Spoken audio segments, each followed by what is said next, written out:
Here we go. Pan-African Juneteenth. Hell no. That ain't us. Catfish nuggets. Hell no. That ain't us. Wheelchairs on Washington.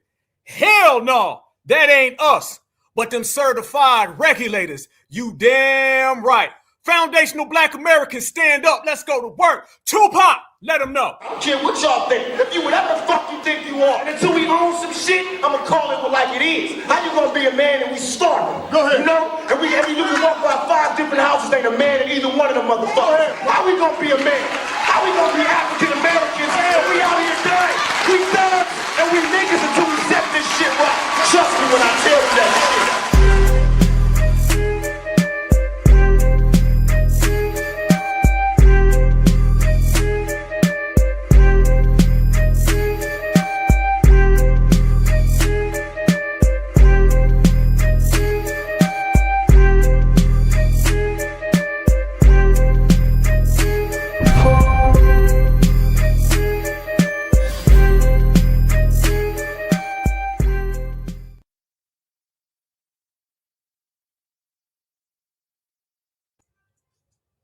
Certified salute. It's all one right here, right now, family. Let's go to work. FBA all damn day. We in the house. Fam, oh, we regulating. Summer's here. Oh, it's over. And ain't no spring, ain't no fall, winter. All that's behind, family. It's all about the summertime in the USA. And we built this whole damn thing, and we hotter than ever. So we about to represent everywhere. Regulator tour, 50 states. Pull up, pop out, show them what time it is. And y'all know when them certified sisters and certified brothers walk into the building, it's all eyes on us. And we about to let them know something. And let me let you know something. Stand up if Missouri's in the building. If Los Angeles is in the building. Chi-Town's in here. Stand up. Be well represented. DC, you know I see you. All day, every day. Houston, love you very much. Baltimore, love you very much. 2 times. GA's up in here. Ohio's up in here. And we going to push all the way through right there. STL right here. I already see the west side of Chicago checking in. The 414 Milltown, you know what's up. We up. Philly in here. Rochester's in here. Nevada's in here. Memphis in here. Baltimore's in here. Trenton, New Jersey's in here. ATL representing. Another Chicago. California, North Philly. Florida's a 6-2. I see the 262. I see Milwaukee. I see Indiana. Los Angeles, Michigan, South Central. You know what it is. LA to the Bay. Las Vegas is in here. The BX is representing. Connecticut. Everybody stand up right damn now. Louisiana, what's happening, baby? You already know. Shout out to the 504. Wichita, Kansas, you already know. Greensboro, North Carolina, we in here representing. Brooklyn's in the place. The whole 718 and the whole foundational Black American, whole society, community, teamwork, make the dream work, baby. Let's go. Yes, fam. These people running around here and they talking about this right there. Tell me what's wrong with this picture, y'all. Tell me what's wrong with this picture, y'all. West Philadelphia, I see you. Dallas and Denver, I see you. Come on in, family. Make yourself at home. Close the door, get you a lemonade. If you got something, roll it up and smoke it, because we about to represent. Fam, these individuals is running around doing all types of fugazi stuff, and that ain't us. No, breaking news right here on the Black Alpha Network. They are about to have a African Summit Part 2 about reparations. Part 2. Yes, after they just had all roads lead to the South. So you got the Democrats and the Tethers, put them both together, the Tethercrats. And fam, look at this right there. The Congressional Black Caucus is about to fly over to Ghana to celebrate Juneteenth with all of the Africans, family. Yes, the hell they are. How do you know they're going to do it? Because, family, they're out here promoting it. Look at your screen, fam. The Congressional Black Caucus is going to be there. The NAACP representatives are going to be there. The civil society organizations, activists, and diaspora representatives are going to be there. And they all going to talk about reparations, and foundational Black Americans ain't present. Well, then you ain't talking about us, because our reparations go way further than what you think you're going to get. And if you think you're going to run around here and talk about Juneteenth for Ghana, you got another thing coming for you. Certified regulators, let's go to work. Because guess what? You know the streets ain't going for it. Talk my FBA sisters. Let them know something. All right, all y'all in the diaspora, all y'all Africans, Jamaicans, Haitians, all y'all. Juneteenth is not y'all holiday. I don't know if y'all are slow. I don't know. Juneteenth is not y'all holiday. This is our holiday. Stop having events and putting y'all flags on our flyers that say Juneteenth. Disrespectful. Stop hosting events and not hiring Black American vendors. Hello?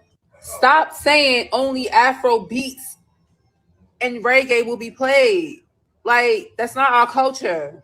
Like, bad enough, y'all are de-rotting our culture. Y'all talking like us. Y'all dressing like us. Y'all moving like us. Y'all do everything like us. Get your hair cut. Get your hair done.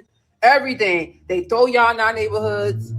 The least y'all could do is respect a holiday that's meant for us. Like, I don't know how y'all tying Africa to something that's a celebration that happened in America.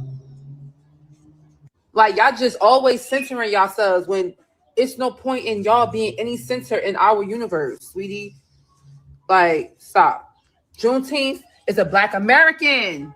Black American. Descendants of slaves. All right, let me get right to the thick of it. Black American people, stop spending your fucking money with people trying to exploit us for our culture, our crimes against humanity that happened to America, and our history of enslavement in this country. American chattel slavery, not that whole transatlantic bullshit that they've been lying to y'all about. That has nothing to do with America, okay? Let's get back to it. Juneteenth is coming, and I've seen Ghana trying to monetize off of this. Do not spend a fucking dime going to Africa. Your people do not come from Africa. They come from America. There they go. There it is. Oh, family, the streets know what time it is. The whole world know what time it is. And we about to shake it all up. They thought they was going to pull something on this generation, and we wasn't going to clap back. They thought they was going to pull something on the FBA Renaissance, and we wasn't going to respond. You better go back to Selma. You better go ahead and go all the way back to Selma, go all the way to Africa, and stay there. Because right here, this FBA and the sisters is letting it be known. It ain't got nothing to do with Black Americans, so therefore Black Americans ain't got nothing to do with them. We ain't asking, we ain't begging, we ain't praying, we telling them. Checkmate. We are the first people of this land. Stop letting these people exploit you by taking your money. That is all the fuck any of these people care about. It's Black people. We got to try to exploit them, get their money, because we are the richest Black people in the world in this country. It's starting. I already seen it. Don't get mad. Laugh at that shit. Don't spend your money with these motherfuckers. You can't stop them from doing what they gonna do. But I just seen a Juneteenth flyer. All African. All African. A goosey soup, jollof rice, fufu, and okra soup. Like, we don't eat that shit. All right, I wanted to talk about. Can't make it more plain. We don't do bush meat, mud pies. We don't have mud huts, mud cookies. You can keep all that, all the mud Twinkies. You can have that. FBA over here living good. They not like us. Something else. If you feel a type of way, oh, well, I don't know what to tell you. A hit dog gonna holler. I'm really tired of everybody keep trying to Africanize everything that Black Americans have. Like, y'all act like we can't have shit to ourselves. For example, Juneteenth. Juneteenth is specifically for Black Americans. The troops came to Galveston, Texas in 1865 to let the people know that they were no longer enslaved. So I don't know why I keep seeing all this stuff about Ghana. Oh, come to Ghana. It had nothing to do with Africa. It is from America, and specifically in Texas.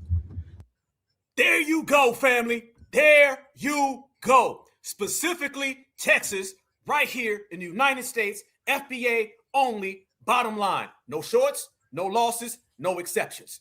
So, family, while you have these people right here in the United States of America talking about we are having voter rights issues and we about to go back to Jim Crow and we losing all of our rights, they flying over to Ghana. Yes, on Juneteenth, the NAACP and the Congressional Black Caucus are flying over to Ghana to celebrate Juneteenth right there with them. And while they're there, they're going to discuss reparations. See, this is part 2 of what the brothers and sisters checked them for in New York a few months ago.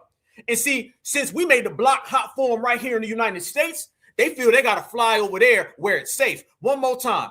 When we make the block hot in the United States, they fly to Africa where they know it's safe because they can't pull that over here. They saw wasn't no warm welcome when you got to the United States of America.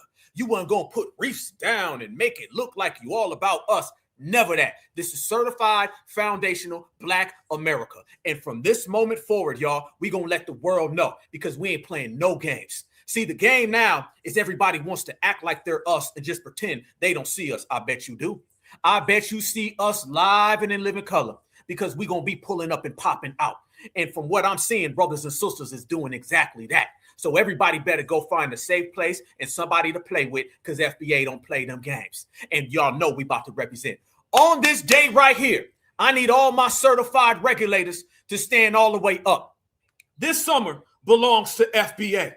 The whole country belongs to FBA. So it's only right that FBA gets to regulating. And when you regulate, family, and you're doing it on certified time, it's very, very exceptional. Especially when you're regulating on Malcolm X's birthday. Happy birthday, certified salute to the sky up above, to the great, the legendary, the one and only Malcolm X. And by any means necessary, in the spirit of our brother Malcolm, we're about to regulate by any means necessary. And the reason why you got to do that, because you're going to have a bunch of these people running around here, family, and they're going to be jumping for joy, thinking we's going to goes back and we's going to turns around and we shall overcome. I told y'all the we shall overcome is officially over and done. And since it's over and done, we're going to let them know who run it. Fam, now the Democrats are running around here right now and they're trying to say, we don't want reparations. We want representation. I'm not lying. See, the name of the game is them trying to stifle and engulf the foundational Black American independent grassroots. The grassroots has gotten too strong. The grassroots is too powerful. The grassroots runs everything. We've taken these people who spend trillions of dollars to try to harm us, and we made all of them have to go get a refund. But here's the problem. Ain't no money in the bank, okay? They withdrawing zeros because FBA done made them all go bankrupt. Tethers, bankrupt. Caps, bankrupt. Mops, bankrupt. Democrats, bankrupt. Republicans, bankrupt. Anybody who get in the way of certified foundational Black America is going bankrupt. Because when you can't fool, bamboozle, or hustle us, your ass go out of business. And we stand on business, and we putting them out of business, and it's all business, never personal. Family, look what they're doing right now. Jamal Bryant pops up, and he says, if y'all not gonna give us reparations, we'll take representation. I'm not lying. Watch this. May is a mental health month. In 1850, Dr. Samuel Cartwright made up a disease called drapetopia. And he said drapetopia is a mental illness for Black people who are enslaved and try to run away to be free. I called the CDC to let them know there's a pandemic in the South, because from Alabama to Louisiana to Tennessee to Georgia to South Carolina to North Carolina to Mississippi, I got Black people who refuse to go back to bondage, and we are committed to being free. If you're committed to being free, make some noise right now. Today is the death of the Confederacy. Y'all didn't hear what I said. Today is the death of the Confederacy. They are trying to redraw our lines. They're trying to silence our voices. They're trying to misrepresent our representatives. They're trying to choose their own districts. But we have to remind America that we built this nation, that we built this nation, that we built this nation off of. Oh, now they want to talk about building this nation. Nobody ever talked about Black Americans building America until this FBA Renaissance, this certified foundational Black American grassroots movement. Nobody talked about it. Now they're using our words, talking about who built this nation, talking about ancestors, talking about foundationals. Family, lock in, smash the like button, send this broadcast to every real one you know, because it's about to get real in here. It's about to be some real checking. It's about to be some real regulating. And it's about to be some real work laid down. Because ain't nobody going to just run around here now and talk about who built America, but you don't want reparations for it. You want votes for the Democrats. Nah, bruh, it ain't happening, and we gonna shut that down, like Malcolm said, by any means necessary. That we built this nation, that we built this nation, that we built this nation off of our blood, off of our sweat, and off of our tears. And if you can't give us reparations, the least you can do is give us our representatives. And if you can't give us reparations, and if you can't give us reparations, and if you can't give us reparations, the least you can do is give us our representatives. Nah, no. Hell no. That ain't flying. Consider that shut down before it even started.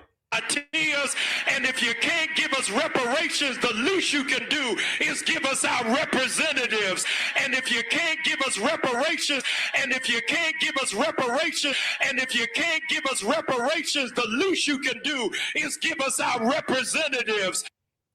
You ain't qualified to talk about what foundational Black Americans is hitting for. You ain't qualified to speak on my lineage, heritage, and culture. You ain't even qualified to call yourself a man, Jamal Bryant, because we got receipts on you, and we got receipts on the whole Democratic establishment. See, let me tell you something, family. What these individuals want to do is what I said earlier. They want to pop all that nonsense from a safe place. They don't want to say nothing face to face in the United States, because this here be the place that FBA roams. And when we walk down the street, everybody go inside. Yes, the hell they do. And that's what the Democrats are doing. You see how they're weaseling it in? Notice this week, fam, all you heard about is representation. And then he let the agenda slip. They're not about reparations. They want representation in the form of Democrats that don't represent us. See, family, these individuals been running around here pretending to be the representatives of foundational Black America. And what we're doing right now, and this is the edict, the kite that we putting out right here, family. This is the assignment. I want all my certified FBA in the grassroots to understand what we're doing now is that we are separating everything and letting the world know that the FBA grassroots, we operate as an independent base, completely separate from any political party. I don't give a damn who you are, where you from. I don't give a damn what lever you pull or who the hell you vote for. Nobody represents foundational Black America other than foundational Black Americans in the grassroots. It's always been that way, and it's going to stay that way. We have no representatives other than ourselves. Meaning, if you run around here and you claim to be a part of the W man's political party, you don't represent Black Americans. If you run around here and claim to be a liberal or a conservative, you don't represent foundational Black Americans. Hell to the no. Because anybody who ever claims to be a part of those people always speak on behalf of our people, and they don't say what our people want. These are hostile Democrats, diabolical Democrats, Democrats in disguise. They're really pro-Democrat masquerading as pro-Black American, and we shutting it down. The goal of this era and this time frame, my good brothers and sisters, on this beautiful day in May, the goal now is for us to establish the foundational Black American grassroots as an independent source, an independent base, not an organization, not a group, not a team, an independent base, which means we have no affiliation with nobody because we have this misleadership, misrepresentatives. Let me ask you a question. Who is the political or social representative of Mexicans? They don't have any. Who's the political or social representation of the white community? They don't have any. What about the Arabic community? They don't have any. So how come when it comes to Black America, somehow, some way, the Democrats feel that they are our spokespeople? They feel they speak on behalf of us. They can tell us what to do. And if we disagree, then they'll get angry and upset. These smuts, okay? These smuts have voted blue no matter who. to the point where now they feel that these individuals are us. The Democrats feel they can talk on behalf of our children. They feel they can talk on behalf of our kids until they receive a little wake-up call. And that wake-up call, family, it comes in the form of that right there. Nobody talks on behalf of foundational Black America other than foundational Black Americans. We ain't going for the games no more. We ain't playing no more. And the jig is up. So if you run around here and you think you're going to talk on behalf of us, you're going to have a very, very hard time trying to get that off, because this generation ain't playing those games. And as we talk about this generation and this era, let the great Tupac Shakur let the world know. Fam, the grassroots is taking our rightful place on top of the throne. And this NAACP shit, I'm going to speak on that shit. Because I was reading the paper, I saw NAACP had a celebration for the Emancipation Proclamation. That's right. Go ahead, bro. Okay. So, from what I just said, how's the NAACP still a business? Oh, yeah. Oh, ain't nobody. How's the NAACP still a business? How's these motherfuckers still a business? That's cool too. That's cool too. We let them do that shit. We let them represent us. I motherfuckers gonna stand there and talk about you for the advancement of colored folks. Go ahead. What the fuck is that? They need to be grown black folks. They be our color. Representing us to these white folks. And we be letting them do it. Because we proud. Because they got all the suits, they got offices and shit. And everything that happens, they call the NAACP. We let them do that shit, representing us. Representing us. Listen, Tupac telling you, family. Who the hell gave these people the right to represent us? Pac was telling you back then. Okay. So, from what I just said, how's the NAACP still a business? Oh, yeah. Oh, ain't nobody. How's the NAACP still a business? How's these motherfuckers still a business? That's cool too. That's cool too. We let them do that shit. We let them represent us. I motherfuckers gonna stand there and talk about you for the advancement of colored folks. Go ahead. What the fuck is that? Go ahead. What the fuck is that? What the fuck is that? Boom! How you gonna sit there and say that you for the advancement of colored folks and then turn around and want to speak on our folks? It don't go that way. No, family. See, the days of misleadership is over. Because what the Democrats do, family, they go around the whole United States of America and they speak on our behalf. And then they say a bunch of things that we don't agree with. But see, to the average Joe Blow who's listening, they think we sent it. They think those are our words. So when a W woman wants to have 32 abortions because she's been laying up with Mayo Matthew, who's on meth, and then they say, hey, black folks, y'all want abortion too. No, we don't. The average black person don't support that. When they bringing in all these Julios and Romeros and Selenas, and they taking jobs away from us, they say, hey, black folks, that's y'all issue. No, the hell we don't think that. Oh, y'all gonna get deported if you don't support that. What?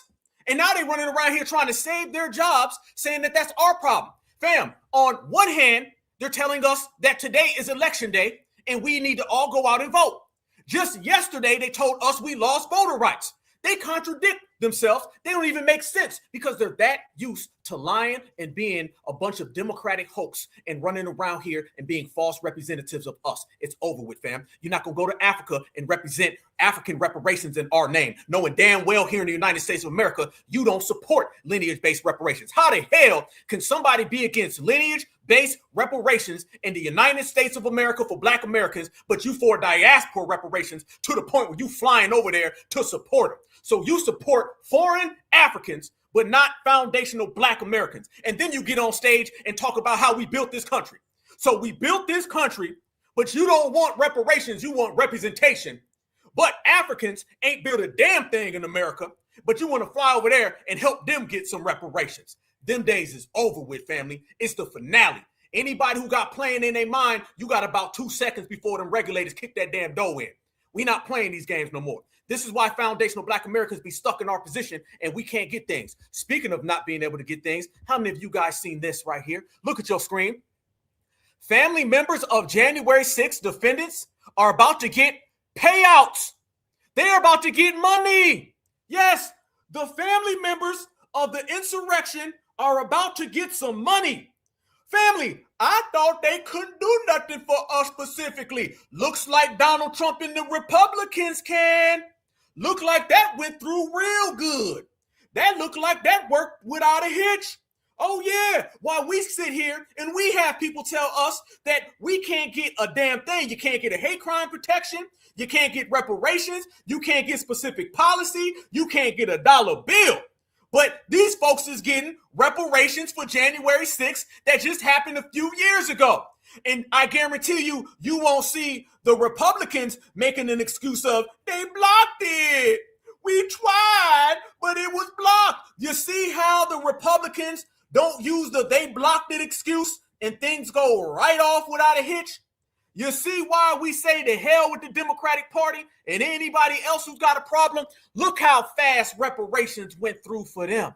While we got a political party running around here claiming to represent us and got every excuse that they can possibly fathom why we don't deserve money. There you go. Told y'all we coming in hot today, family. All the way hot. Yes, indeed. Look at that right there. So wait a minute now. The Republicans are getting cash payments for the January 6ers, an insurrection, no red tape involved, no pork involved, straight through.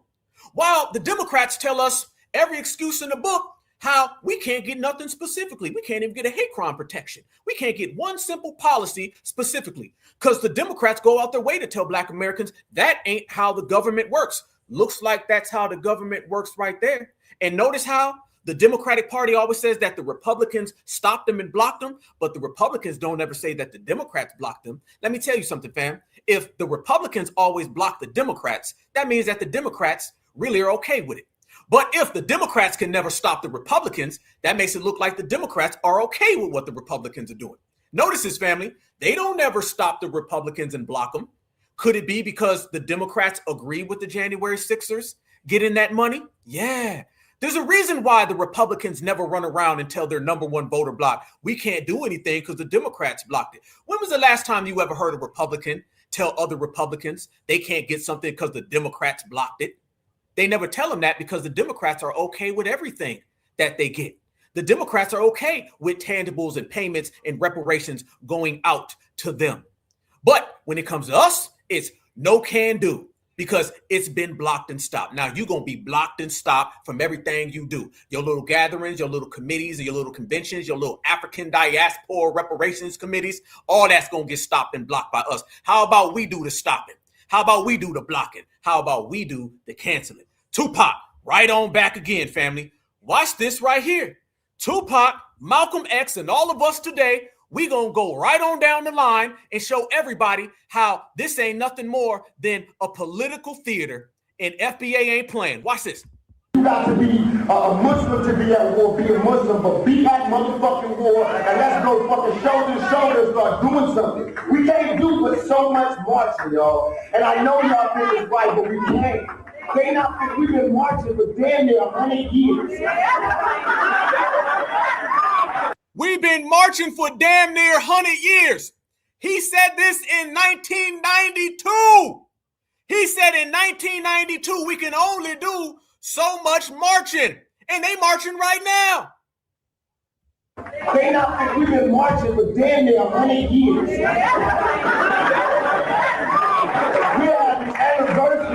We are marching on the anniversary of when we marched 25 years ago.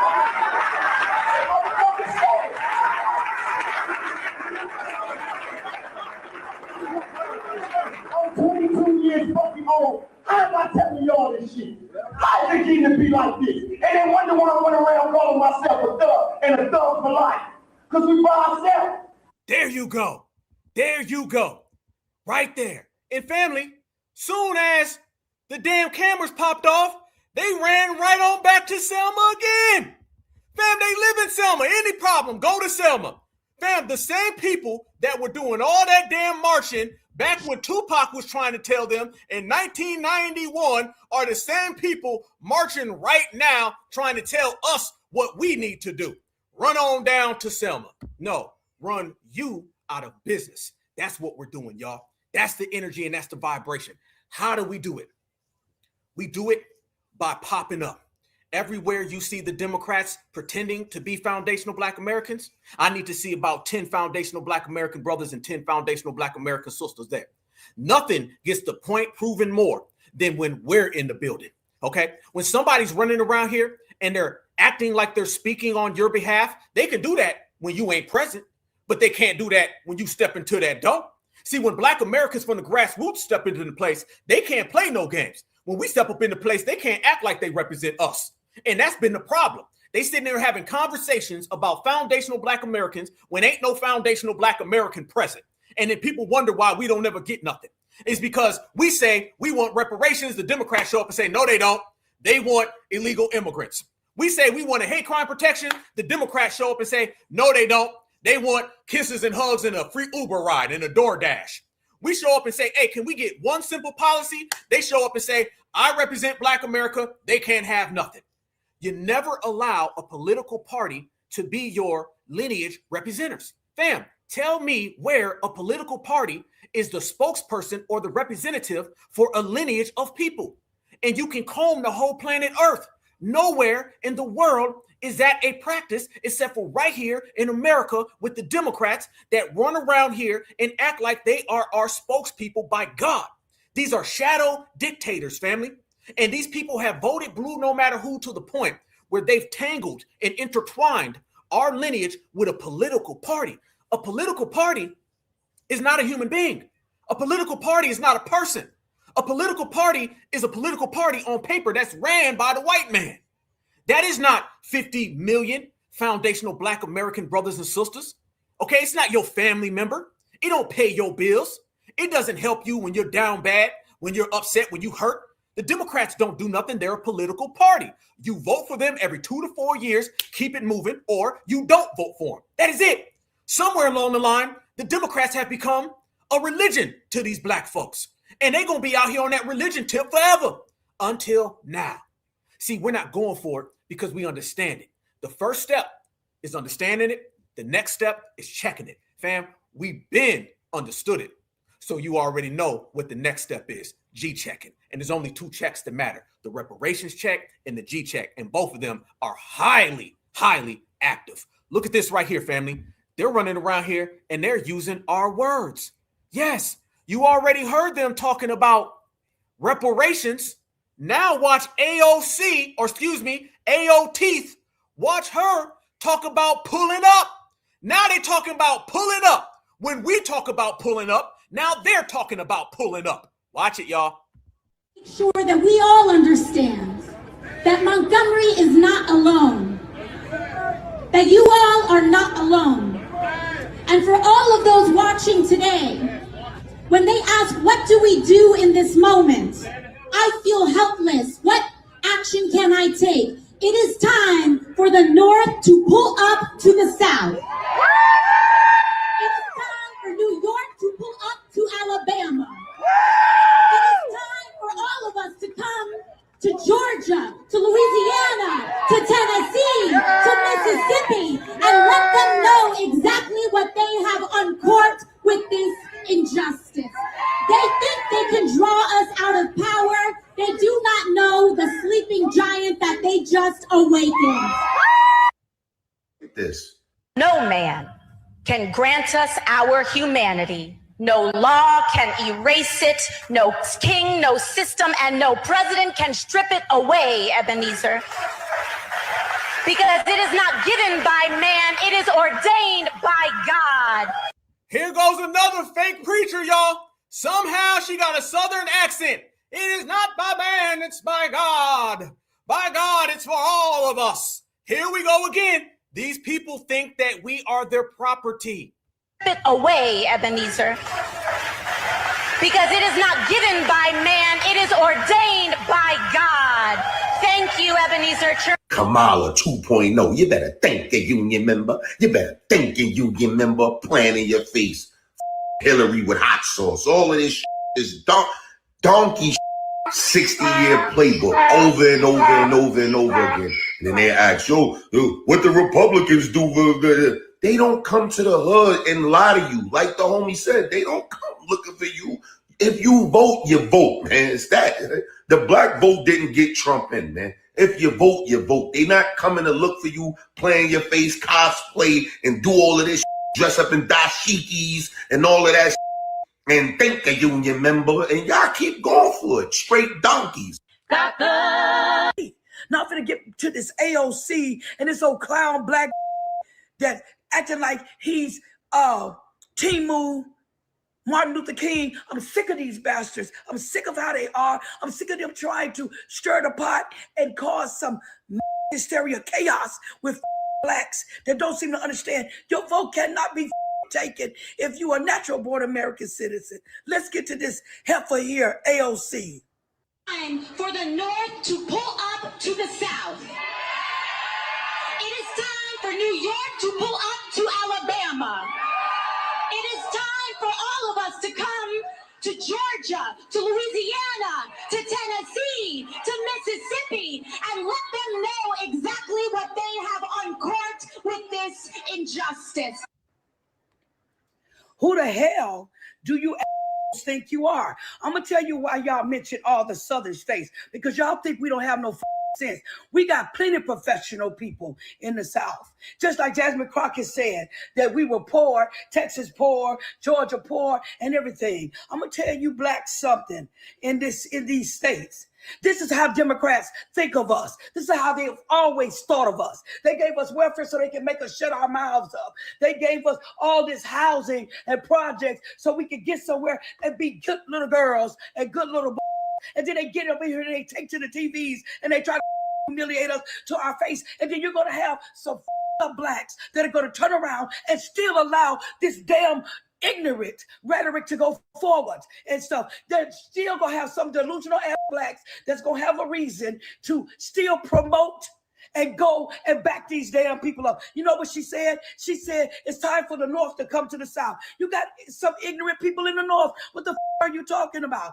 It is time for New York to go to Alabama. What is going on in New York right now and stuff? They're being led by a Mandani foreigner that's trying to turn New York upside down. What the fuck can they do coming into Alabama? Not a goddamn thing. You know, you all need to stay up there in Washington with y'all fake ass likings of citizens. Y'all let the border open. Y'all let all these people come in. Y'all let all these folks take our resources. There are so many people getting cut off Social Security. There's so many people getting cut off Medicare. There are so many people that can't afford childcare. There are so many people that are homeless. There are so many people that can't afford groceries, can't afford gas. And y'all got the nerve and the audacity to get on television and tell these states to pull up places. Y'all need to pull out. That's what y'all do. Y'all need to pack y'all bags and go. Because we're going to show y'all just what we mean and everything. Y'all think that y'all gonna play on black people intelligence again? Y'all think that y'all gonna misuse us? Y'all think y'all gonna use us to tilt the scale? We got another thought for you. You're not gonna use us. Woo! Sure that we buddy, man, oh man. Sometimes when they cooking, you gotta let them cook. That's exactly how it goes, family. And if you guys remember, I said this 2 months ago that they was trying to go into the South. Family, why are they talking about this? Why are they talking about it? The reason being is because this is our home. Fam, how come they don't go to Arizona? Or why don't they go to Western Texas? And why don't they go to Nevada? There's plenty of places. They love the brown folks so much. Why don't they go where the brown folks are? Why they want to come down here? They always talk about black and brown. Why they want to come to the South? Because they understand, fam, when you have a delineation movement and you have an FBA renaissance and we're getting connected with our ancestors even more so every single day down here. And then on top of that, these districts are getting cut up to where you can't just vote blue no matter who. That spells a nightmare for the Democrats. These individuals want to come down to the South because they know this is our house. And you got brothers and sisters everywhere. And they want to bring down that Mundabi energy or that Somali energy. All that crazy stuff that be going on up top, that ain't playing down here in the South. Trust me when I tell you that. And this is why they're out there. And they feel they're going to use our words to try to get it off, family. Think about it, y'all. Pull up. Fam, we talk about a pull-up summer. Isn't it crazy that when we talk about a pull-up summer, now they're talking about pulling up to the South? Why all of a sudden do they want to talk about the South? Fam, the Democrats don't even win the South like that. The South is notorious for being red states. Why are you so concerned with the South? Oh, it's because foundational Black Americans in this delineation movement whooping that ass backwards. So therefore, you're saying, well, let's try to go down there and stifle it up a bit. Let's go down there and get a little bit of energy. I bet you can't, bet you won't, bet you ain't. I bet so. Trust me, there's going to be a hell of a lot of brothers and sisters down here who ain't going for it. And you're going to end up busting the block and hitting the U-turn and going back home. That's the type of energy right there, fam, and everybody knows it. Let me tell y'all what the game is. See, these people know that the energy we have is something powerful. Very, very powerful, fam. This is one of the most powerful eras of all time in Black America. And everybody sees it. To a man, to a brother, to a sister, to a child, everybody knows what we've been building. And we've been putting in work for ourselves to get in this position. Yes, the hell we have. And the work that we've been putting in, it's only getting bigger every single day. I mean, every day, family. And when we talk about our energy getting bigger every single day, and we talk about what we're doing, and these individuals out here having wheelchairs on Washington, they running around here trying to have these rallies and these marches. Nobody gave a damn about them. Nobody cared. See, that was a big flop. Let me tell you something, family. That was a major flop. But let me tell you what they've been also running around here doing. Y'all look at your screen. I had to check this lady, Christian Clark. She said on May 14th, 2022, 10 Black people were tragically gunned down while shopping at Tops Supermarket in Buffalo, New York. Racially motivated hate violence is on the rise and remains a stain on our democracy. Family, how in the hell did an anti-Black massacre have anything to do with democracy? Y'all see what she's trying to do here? Trying to spin it into democracy? Fam, what that got to do with democracy? Don't use these foundational Black American souls who have been unalived and then try to say it's a democracy issue. You can't vote your way out of supremacy, because even when Black folks try to go vote, you tell us you can't do nothing for us specifically. Look how the Democrats are using the lives of these brothers and sisters who were unjustly taken out as some type of ploy for democracy, and they're going to try to say hate is on the rise. How come hate crime protections ain't on the rise? Oh, you'll give them to everybody other than us, though, won't you? Look at this, fam. This is diabolical. This is diabolical, fam. They don't mind saying that right there, but let me tell you what they won't ever say. Here's a hate crime protection to protect y'all from said violence. You see what I'm talking about, family? You see what I'm saying? This is what I mean. And trust me, you can take me all the way live for it. When I left the hate crime in Jacksonville, when I got back and I made a broadcast about how we need a hate crime, it was Democrats who got mad at me. Democrats got mad. Don't let nobody talk about, y'all don't say nothing to the Republicans. The Republicans didn't say nothing when Black Alpha was down there demanding a hate crime protection. Democrats went out their way to tell me that I was wrong for wanting an anti-Black American hate crime protection when I just left the scene of an anti-Black American massacre. Yes. And then when I went to the other one with the young boy down in Southeast Georgia, the Democrats didn't even mention that. So you got them resisting it, and then you got them ignoring it. Both hate crimes I attended, there's one denominator. Democrats ain't give a fuck. As a matter of fact, they went out their way to get angry at me for even suggesting it. However, on the flip side, you see clear as day, just the other day, Donald Trump is out there making all types of protections for his people. Oh, he's passing laws for his folks. Yep. Look how quick things get done when it comes to them. Look how quick things get done when he wants something for his folks. You don't see that same kind of talk, do you? Family, as I said before, and I'll state it again, we have been the historical #1 victims of hate crimes, and the Democrats say that we don't need one. Matter of fact, it tells we already had one. Because what it is, family, imagine you have an agent, and your agent is supposed to get you the best deal. See, the Democrats, since they're shadow dictators, and they believe that they are our slave masters, and they believe that they are the spokespeople for Black America. The Democrats go to the negotiation table, and we say we want $500,000. The Democrats say, nah, they want $5. And then the person that they're negotiating with, they think that those sentiments come from us. This is the dangers of letting a political party be the dictator of a lineage. That never happens anywhere on the planet Earth, except for with us. The Democrats always go out and they smudge our name. They start campaigns against what we're saying, and they always act like what they're saying is for us. That's their job. They are not pro-black. They are pro-Democrat. They do everything to serve the Democratic Party and the Democratic establishment, and they don't give a damn about black Americans in the meantime, in between time. They serve everybody else. They just put on a black sticker. That's why right now, fam, we putting an end to all of that. And you see that they're talking about things being on the rise, right? You see they're talking about, oh, this crimes are on the rise. Fam, you notice how this stuff always happens during midterm? You notice that, right? During midterm, fam, all these crimes are on the rise. There's so many crimes, always hate crimes on the rise during midterm election. Never any other time do they talk about anything being on the rise right now. Right on cue, family. And I said it last week. See, the Democrats are struggling right now is because black Americans are on code right now, and they can't use an unalived black person to gain votes. So this is why you start to see the Democrats have to go back to Selma. We are so certified and codified, brothers and sisters, that they got to go back in time to go drum up stuff. Notice, y'all, typically they'll drum up a black person who was unalived a month ago, a week ago, 2 months ago. They don't have any because anytime somebody runs up on one of us, we putting them paws on them. Yes, they know what happened with Chud the Builder. They talking about hate crimes. How come they didn't talk about him? You notice that, fam? The Democrats didn't mention this dude one damn time. It was the #1 trending story on all social media. You mean tell me Democrats missed it?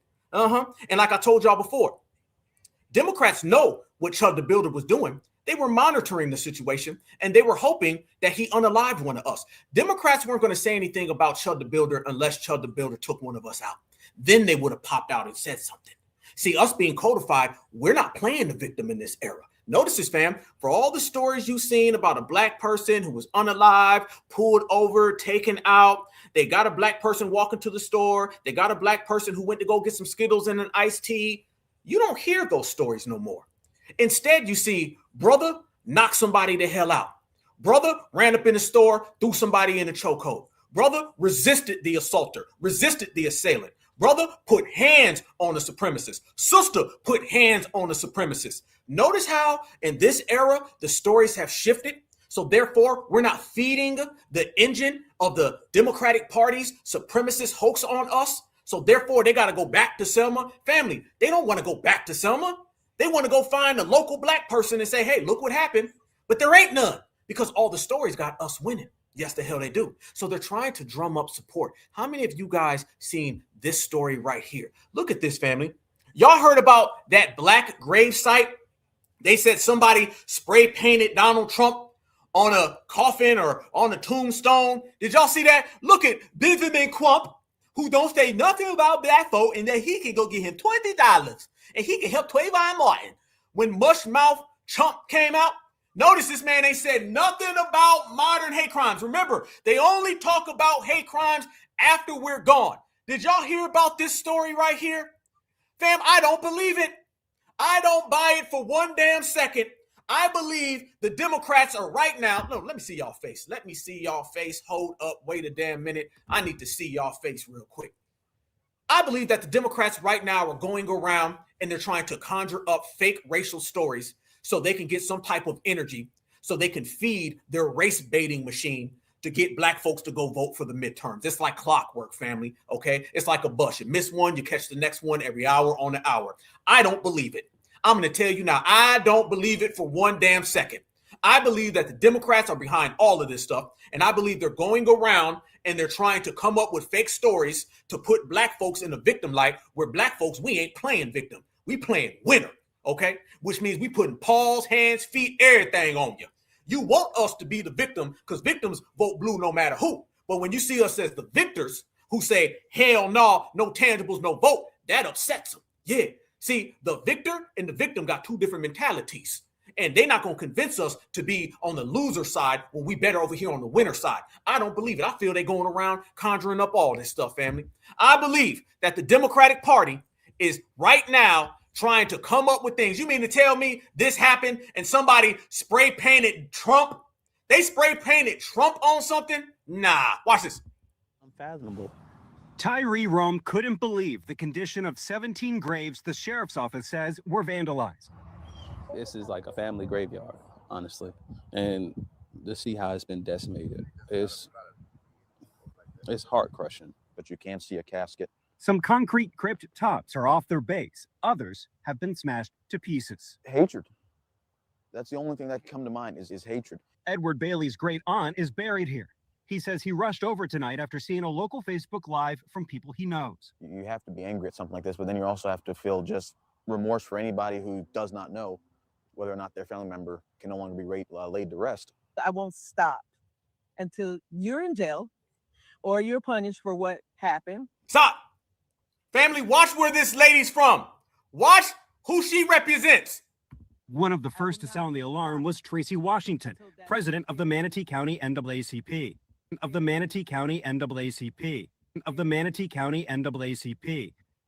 This looks scripted to me, dog. I don't buy it, y'all. FBA, now here come the NAACP.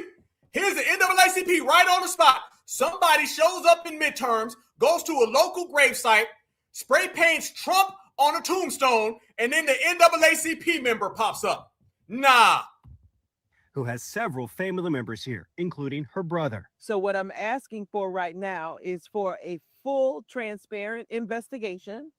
And I want those graves fixed because they're due more respect than what they got out there right now. A historic marker says the cemetery's first burial was in 1906, and many African-American farmers who grew tomatoes, celery, and cabbage, some serving in World War II, are buried here. Why are you so mad for you to do something like this?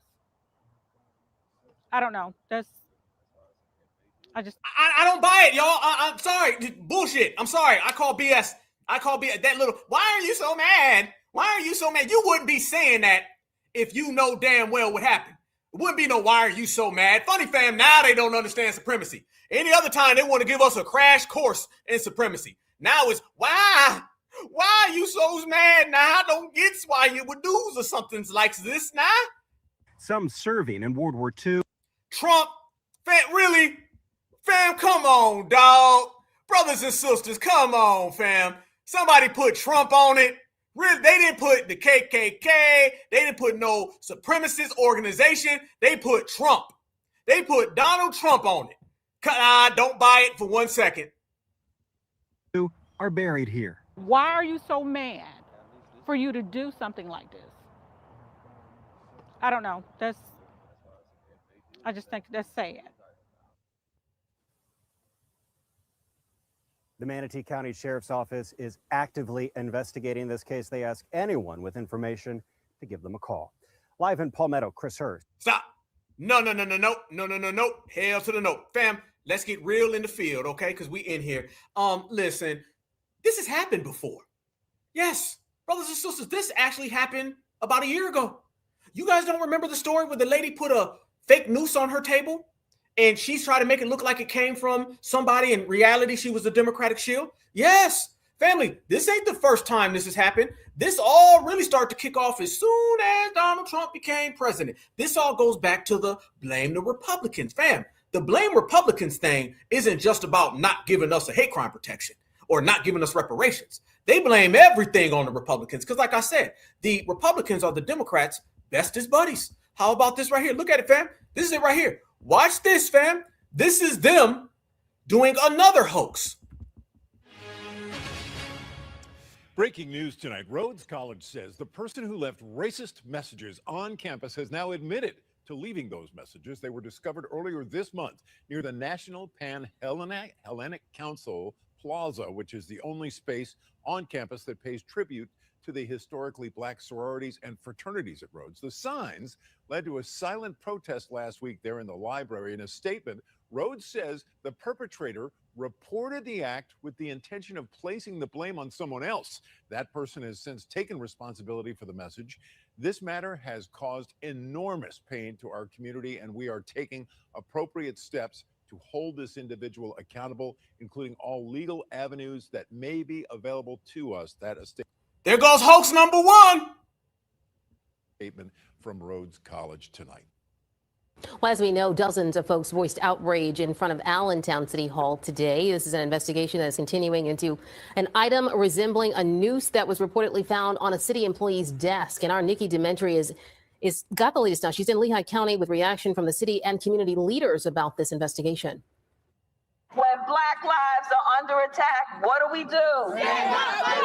A call for action and fight for change.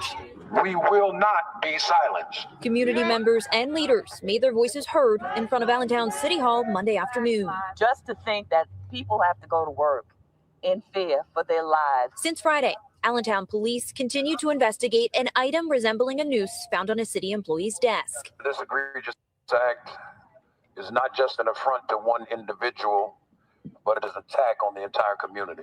Several spoke during a rally, calling for transparency, prevention, and an immediate federal investigation among a list of demands. This incident, community members note, is not the first racial discrimination issue City Hall has dealt with. Josie Lopez is a close friend of the victim. They're always a community leader, always pushing for equality. They might be bruised right now, but they are not broken. The victim is not being named due to safety concerns. Our colleague was threatened. This was an act of terror. This was a hate crime. Allentown police did not provide many new details Monday. The city of Allentown is committed to making sure that every employee enjoys a respectful workplace. Community leaders are asking the public to attend a council meeting Wednesday night in a show of solidarity. A local government employee is now facing charges after she claimed someone put a noose in her desk. Turns out she planted it. That's according to Allentown police, who say LaTarsha Brown told officers in January that she found the noose when she showed up to work. Police said Brown was the only employee not to consent to a swab for DNA testing. She did it the whole time. She did it the whole time. After an investigation, police obtained a warrant to get Brown's DNA, and police say test results on the noose were a match to Brown's. Today, she's now charged with making a false report to police and tampering or fabricating physical evidence. Police did not reveal a motive. The purpose of this press conference is to provide an update regarding the noose investigation.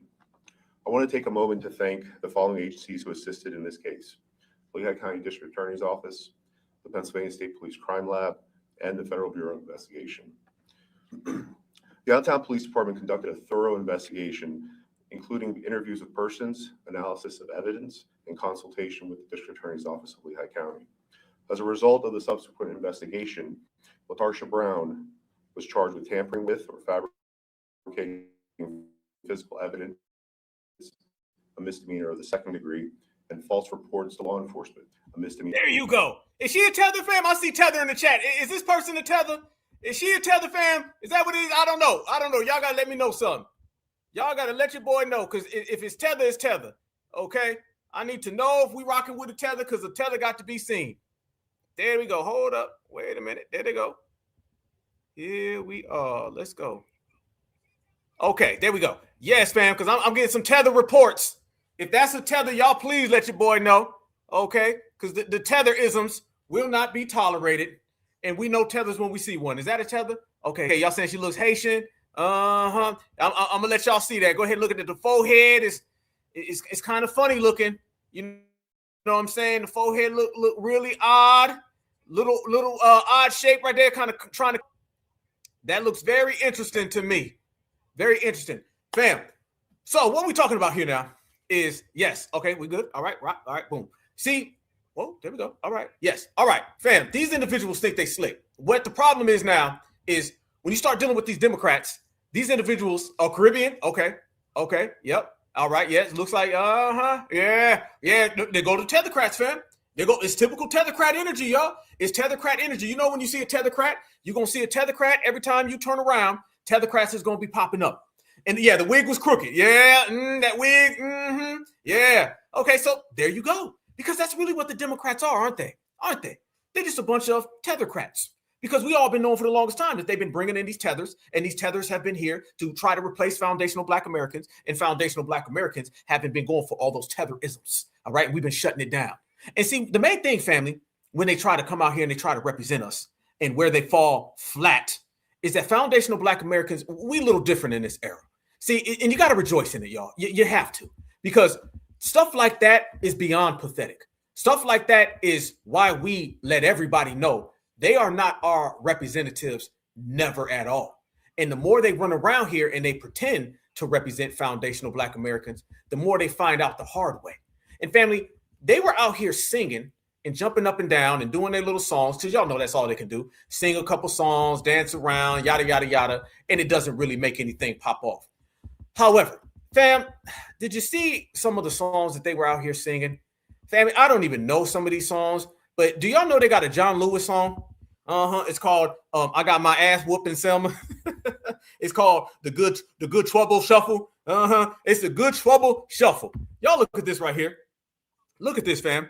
They out there singing a John Lewis song. They went from Negro spirituals John Lewis was singing to now he's a part of a Negro spiritual. Watch this. Democracy looks like. This is what democracy looks like. Show me what hypocrisy looks like. This is what hypocrisy looks like. Show me what democracy looks like. This is what democracy looks like. When our rights are under attack, what do? Stand up, fight back. When our rights are under attack, what do? Stand up, fight back. What do? Stand up, fight back. What do? Stand up, fight back. John Lewis was a freedom fighter and he taught me how to fight. And we gon' fight all day and night until we get it right. So what side are you on, my people? What side are you on? What side are you on, my people? What side are you on? We're on the leader side. I believe that we will win. I believe that we will win. I believe that we will win. I believe that we will win. I believe that we will win. I believe that we will win. I believe that we will win. I believe that we will win. I believe that we will win. I believe that we will win. Family, what the hell is this? Family, brothers and sisters, somebody help me. What the hell is this? Is this not the most embarrassing thing you ever seen? Is this not the most embarrassing thing you ever seen in your life? Now I'm leading John Lewis. Well, I'm telling y'all, they doing the John Lewis Good Trouble Shuffle. That's exactly what it is. But family, I want y'all to notice something very, very, very, very odd about this. Do y'all see right here? This young girl right here is falling asleep. Do y'all see this little girl right here? Look at the girl right here, family. This girl is falling asleep. She's falling asleep, fam. Keep your eyes on this young lady right here. You gonna see that she starts to doze off, nod out, and she ain't interested at all. They not getting the youth, y'all. Watch that young lady. And night until we get it right. So what side are you on, my people? What side are you on? What side are you on, my people? What side are you on? We're on the leader side. I believe that we will win. I believe that we will win. I believe that we will win. I believe that we will win. I believe that we will win. I believe that we will win. I believe that we will win. What the hell is this lady over here doing? Look at this lady right here, fam. What the hell is she doing? I believe that we will win. I believe that we will win. I believe that we will win. I believe that we will win. I believe that we will win. I believe that we will win. I believe that we will win. I believe that we will win. Look at the little girl, fam. She fell asleep. Look at her. She's sleeping. She's asleep. Ain't nobody rocking with the damn John Lewis shuffle. Hell no. The little girl done crashed out, fam. The little girl's over there dozed, gone. She ain't got no type of energy from none of this. Hell no. Yeah, dude look like a damn tether too, don't he? I'm getting tether vibes from him as well. The little girl said, man, I ain't doing none of this, fam. This is your wheelchairs on Washington. Ain't nobody rocking with it. That little girl said, I'm out of here. You think she give a damn about that right there? You think that little girl care? Family, let me show y'all a picture of this young lady. This young lady don't give a damn. Look at that. Look at this right there, fam.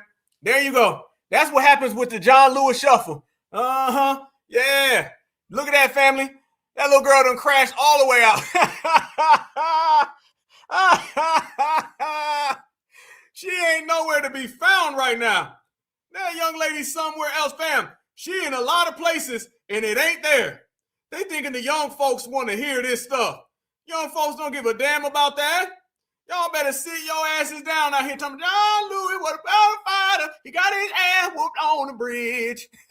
John Lewis got his ass whooped. He got punched, kicked. I ain't gonna say the rest. Y'all know the damn rest. There they go, family. Shout out to John Lewis for getting his ass whooped. Look at that, fam. How bad can it be? And fam, that's not the only one. Family, if that wasn't bad enough, y'all look at this one right here. Look at this right here. Tell me, what are they trying to accomplish? Freedom land. I ain't let nobody take my vote. Take my vote. Take my vote. I ain't gonna let nobody take my vote. I'm gonna keep on walking, keep on talking, marching down the freedom land. Come on, say it again. I ain't gonna let. Man, there's always a part where nobody knows the lyrics. They be like, all right, what? Yeah, hell yeah, dog. Walking, keep on talking, marching down the freedom land. Come on, say it again. I ain't gonna let nobody take my vote.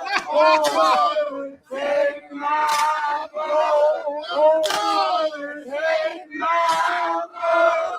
I ain't gonna let nobody take my vote. I'm gonna keep on walking, keep on talking, marching down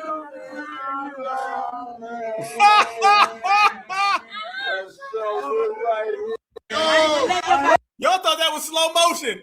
That wasn't even slow motion. That's how they really work. I'm sorry. This guy right here is pissing me off. Look at this man's hair. Man, dude, your hair is 87 years old. Stop it. He's too serious. Man, chill out. God damn. I ain't let nobody take my vote. Take my vote. Take my vote. I ain't gonna let nobody take my vote. I'm gonna keep on walking, keep on talking, marching down the freedom land. Come on, say it again. I ain't gonna let no. Dude, you're not going to keep on, okay? You're struggling to walk, man. Come on, dog. You can't even walk like that. Fam, no offense, man, but if you're sitting here talking about you're going to keep on walking, is this about the rights for voting, or is this about you just really trying to still maintain the ability and the usage of your legs? I mean, I'm just keeping it honest, man. I'm thinking this is more about your legs and if you can still walk, because it can't really be too much more than anything other than that. I'm going to keep on walk one more time. They said I need to be bedridden because I keep slipping and falling and breaking my hip. But I'm going to walk one more time. The last time. Nobody take my vote. Oh, take my vote. Oh, take my vote. I ain't gonna let nobody take my vote. I'm gonna keep on walking, keep on talking, marching down the freedom land. We lost it. Freedom land. That's enough. Fam, look at that picture right there. If you need a reason to not vote Democrat, that picture is your reason. There you go, family. There they go. And that right there is the political representation. These are the vote blue no matter who people, okay? That's who that is, fam. Them is the vote blue no matter who. That guy was struggling. He was serious, too. Wasn't he? Like, you keep on. Boy, you need to keep on going to the dentist and keep on cleaning them damn dentures. No disrespect, but goddamn. And family, we're the only individuals who have these type of individuals who want to lead the movement. Sit down. Sit down. You lived a good life, okay? All right, but quit trying to reenact stuff. That's the thing of these people. They're always trying to reenact this, reenact that. It's just trying to relive glory years that, quite frankly, weren't that glory. You know what I'm saying? What really did you accomplish? Nothing other than leading your people astray, putting your people in those type of positions that don't take us anywhere. So that's the difference with foundational Black Americans on the certified side opposed to everybody else. But family, let me also break this down when we talk about the Democratic establishment, right? And all the things that they do and all the funny style games that they play. These people running around here like Jamal Bryant. Jamal Bryant was running around here talking way reckless stuff. Jamal Bryant running around here because remember, he's the one who did the whole Target thing. And remember, y'all, he had a whole boycott of Target. And then at the end, he tried to take out of it. He tried to say, no, it's over with. And people was calling him out because he was trying to finesse that. That whole Target thing was a finesse. They're always trying to tell us what we need to do, where we need to go, how we need to move. And Black Americans, we're not going for that. We letting everybody know what we do and what we say is really the matter of fact, and nothing that they say matters at all. Big difference between the matter of fact and the matter of all. The fam, do you guys remember when Jamal Bryant, Mr. I don't want reparations, y'all better give us representation? Remember when he ran up in Baltimore and them brothers ran him off the block? You guys remember that? Remember when he got ran off the block in Baltimore, family? Because this is what I be talking about. These individuals run their mouth and they do a lot of disrespectful things when they feel they can come into a little safe environment. See, they don't want to see us. They know they've been cosplaying us. They know they've been playing fake spokesperson. They know they've been pretending to be our representatives. But whenever they're in front of a real person who's a real average, everyday brother or sister, that energy's gone. He ended up getting G-checked out there in Baltimore, and he knew what it was. He ain't come back around. Same way Al Sharpton got checked. Yeah, I'm going to show you what it's like when Democrats got to really face the people that they've been cosplaying. It don't go good. I gotta holler at you, man. Check this out. Listen to me, right? I'm the streets, man. What I want to know, man, cold man. Like I'm saying, man, you say you for the people. You got our people all up in the church. You know what I mean? You're supposed to lead these people, man. And I mean, I understand that y'all separate, you had no answers for like, yo, man, then you come down here like I'm open on the ground like 100, like 300 something days. You down here now. Don't come. What'd you do for time? We don't want you nowhere in our city, yo. Like you don't need, yo. We only want you on our streets. Like you disrespect our streets, man. This me, PFK Boom. I was on the front. You disrespected up here north, and you came down there. You ain't even fight no war with us, yo. You ain't had nothing on your shirt. You ain't had no guns or nothing. And then you with our oppressors. What you mean, how with all the Blake and all them, man? You trying to kill us, man? Where were you for time on man? But we telling you on the streets like you man. All right. No, we don't want you in our city now. Get the out the whole city. Is it that easy? That we can really get you out of here? No, sir. Look at his face. Look at that, fam. Look at the difference. Oh, it's all good when they can talk all that talk and pretend that they represent us, say that they don't want no damn reparations, they want representation. Family, does that look like the energy that they be having when they be saying that we don't need a hate crime protection? I don't hear no Simple Simons and your stupid fools, all that stuff Roland be talking, because remember, Roland's his homeboy. Look at him right there, fam. He's like, what I do wrong? What I do? He out there sounding like the damn last guy singing a minute ago. Look at that energy. See, the Democrats thrive on places where they don't have to really see no Black Americans. They thrive when ain't nobody in their face checking them about that nonsense. Well, check this out, man. Don't come nowhere down here no more. Wherever PFK Boom at, don't come. I know you can tell your henchmen. I know you, yo, TV and all them. I know you can go and see about all that. Get the henchmen. Don't come down here no more. Boom said it. Me, as a man, the streets don't want you here. I'm speaking for them. So we see you here. So you said you won't come on my streets no more, right? Don't bring your ass down here no more. He got checked so bad. Hey, he got checked so damn bad. Dude had to ask him again. So you saying you ain't coming here? I'm not coming. I said I won't come back now. It's over. I'll never come back again. I'll never do that again. Look at him. Look at him, family. No, you want representation. You don't want reparations. You want to boycott Target. Talk about Cam Newton's legs. I seen you. You said you won't come on my streets no more, right? Don't bring your ass down here no more. I mean it, yo. On my edge, yo. Because you're the inspiration, a guardian angel for Satan. Because you damn sure ain't guarding me. Get the up out of here. What you do for Tyrone West again? And Pablo, what? This.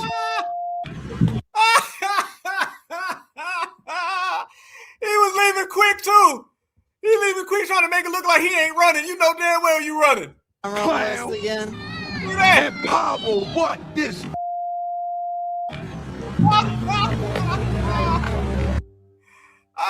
Damn. What happened? Well, why? No, wait a minute. I thought you represented Black folks.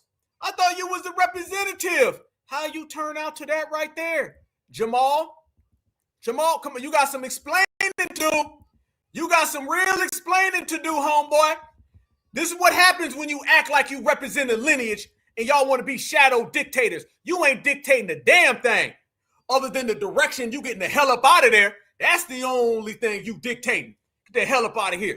Because, fam, they don't represent us, and they don't do good when they're around us. You've never seen a Democrat face to face with the people that they claim that they represent, and it goes well for them. It always goes bad. Always. This is why they're so afraid of the regulators and other pull-ups. That's why they out there talking about we need to pull up. No. You getting pulled up on. Remember that, y'all. They getting pulled up on. They ain't pulling up nothing. Okay, we pulling out paperwork and seeing that it's super dirty for them. So extra special certified foundational Black American Society ain't going for it. Because, you know, fam, we don't represent people who was talking about this. This man running around here and he talking about we don't want reparations, we want representation. Look like you want Cam Newton. Fam, watch this. You got pretty legs, man. You got pretty legs, man. You got pretty legs, man. Oh, man. And they lanolated. Man, listen, I mean, I'm back working out. You put shea butter. What? Jerky. Oh, you see that? They just, glowing in the dark. I'm just y'all zoom in. Do not skip leg day.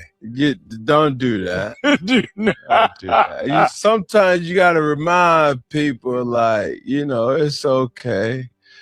But the work has to be done. Oh, listen, it's evident. It pays off. You know what I'm saying? I'm back eating right, trying to live right. Yes. Right? Yes. Oh no. Yes. Right. Look how moist that yes was. He way too for yes. Hell no. Yes. Right? Yes. I done purged my tongue since last speaking with you. Yeah. You got pretty legs, man. You got pretty legs, man. You got pretty legs, man. Oh, man. And they lanolated. Man, listen, I mean, I'm back working out. You put shea butter, jerky. No. You don't represent not Nair Foundation. You got ran off the block in Baltimore. You over there hitting on Cam Newton, and you talking about all the things he puts on his legs. Nah. But the work has to be done. Oh, listen, it's evident. It pays you off. Know what I'm saying? I'm back eating right, trying to live right. Yes. No. Right? Yes. No. Yes. No. Right? Yes. No. Yes. No. And you leave me no other answer than to go ahead and do this right here.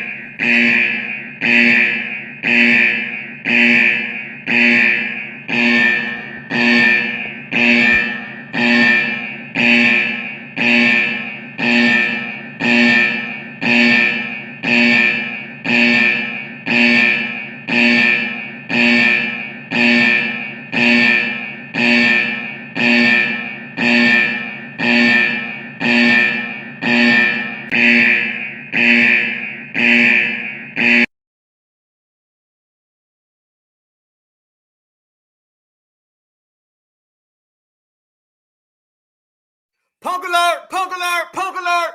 There you go, family. Yeah, you don't represent foundational Black America. Get your ass apart. Get to stepping the same way you got to stepping when they was checking you in Baltimore. Y'all see what I'm talking about, family? But oh, no. Because there's another Democratic shield that's been running around here on the same type of time. Yes, and that time ain't too good. What about this Democratic shield? What about this Democratic shield? Is this Democratic shield been running around here as well? Being real out of bounds, real punctified, so punctified. Yes, the hell he has. Family, watch these Democratic shields. Hey, what up? I want to say this right here.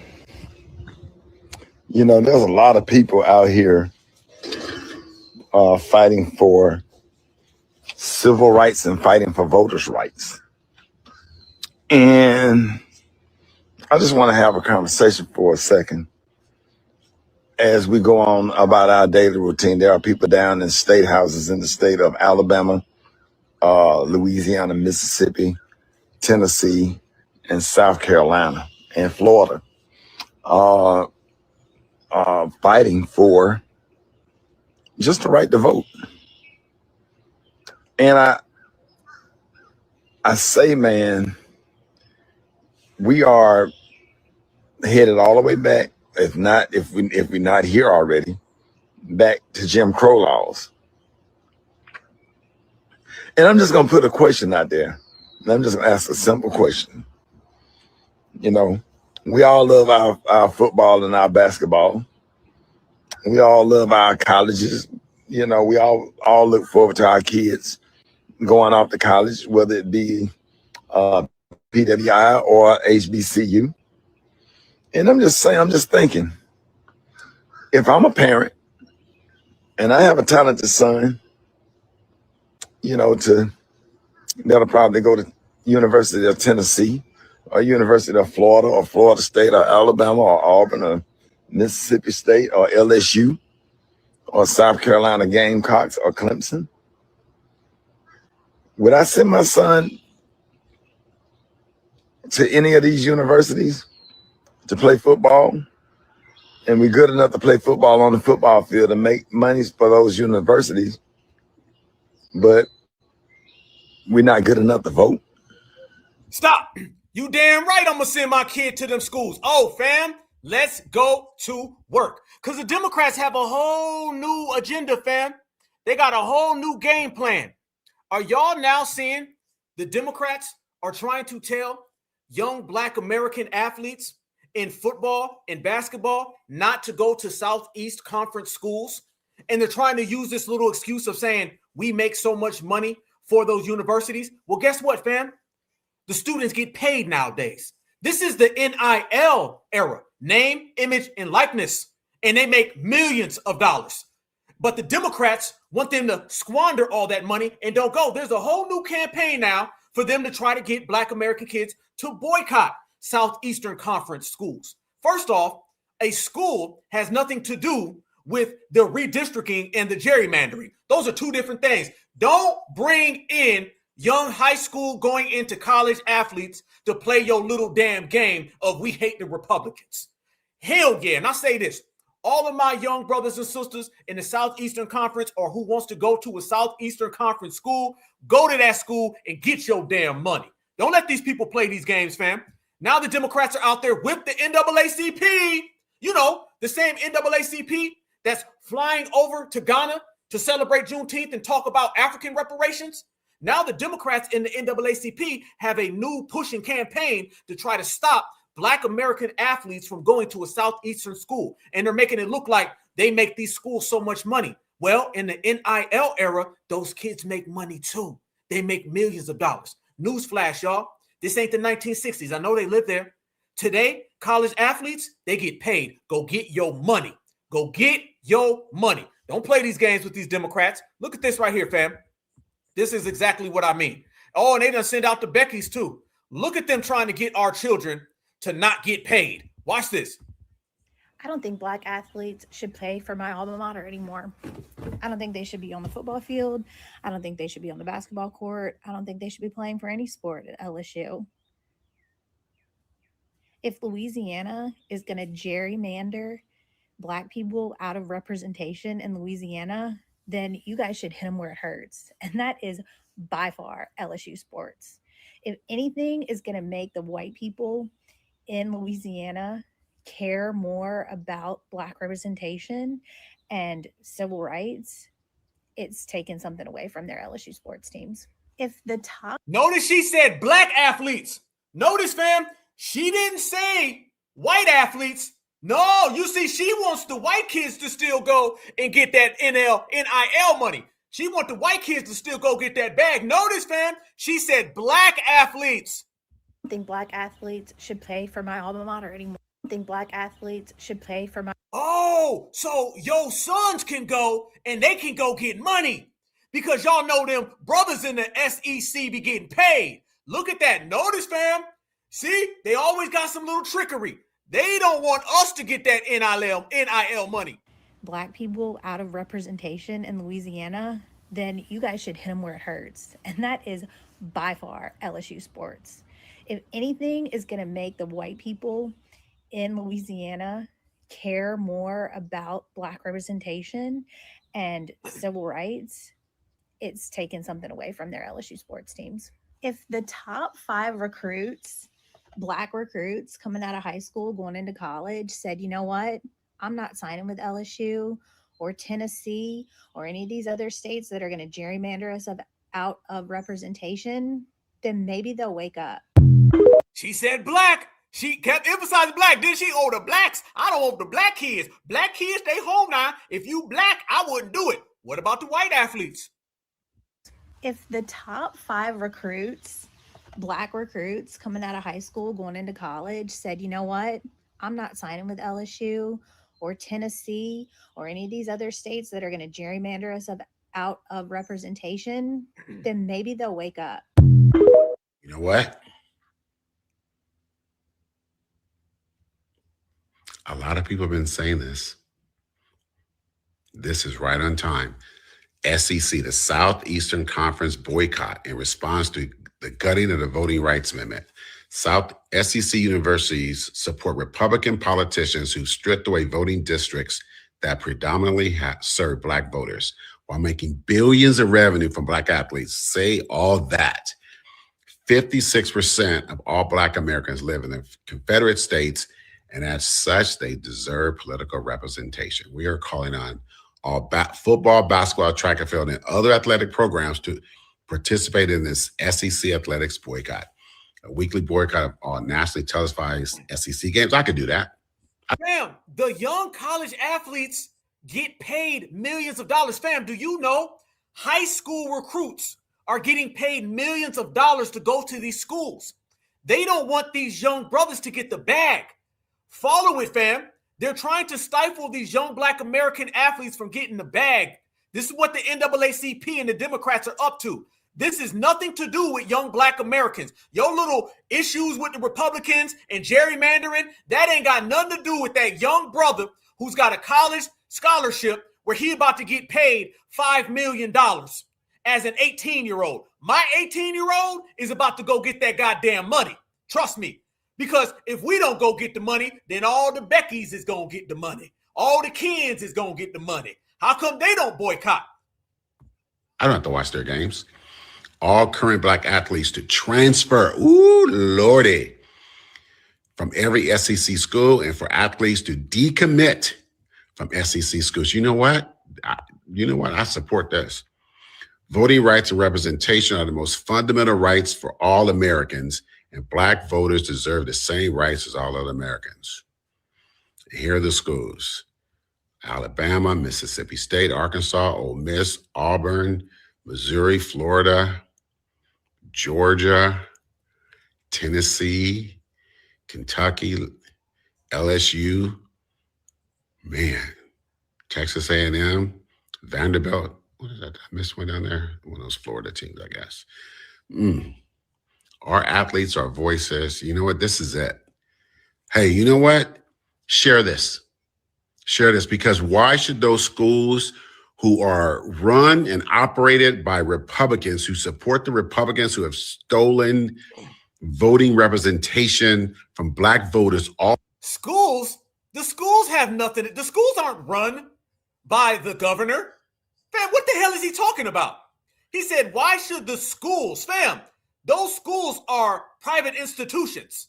They're not ran by the state. Those schools are not ran by the state. The University of Alabama is not ran by the state, okay? Remember that. This has nothing to do. And say, what if a Democrat runs the next election? Should they stay at the school and transfer according to the Democrats or the Republicans? Leave our children out of this. And there goes that damn representation again. Representation again. Here we go. all across the South, the SEC, the Confederate states, why should they still make billions? And people have been saying this for years. And these Black athletes, you have power. Use that power. They don't want you to vote. If they don't want you to vote, you should be willing to make them money. Get out of that conference. So if you see this video, share this video widely.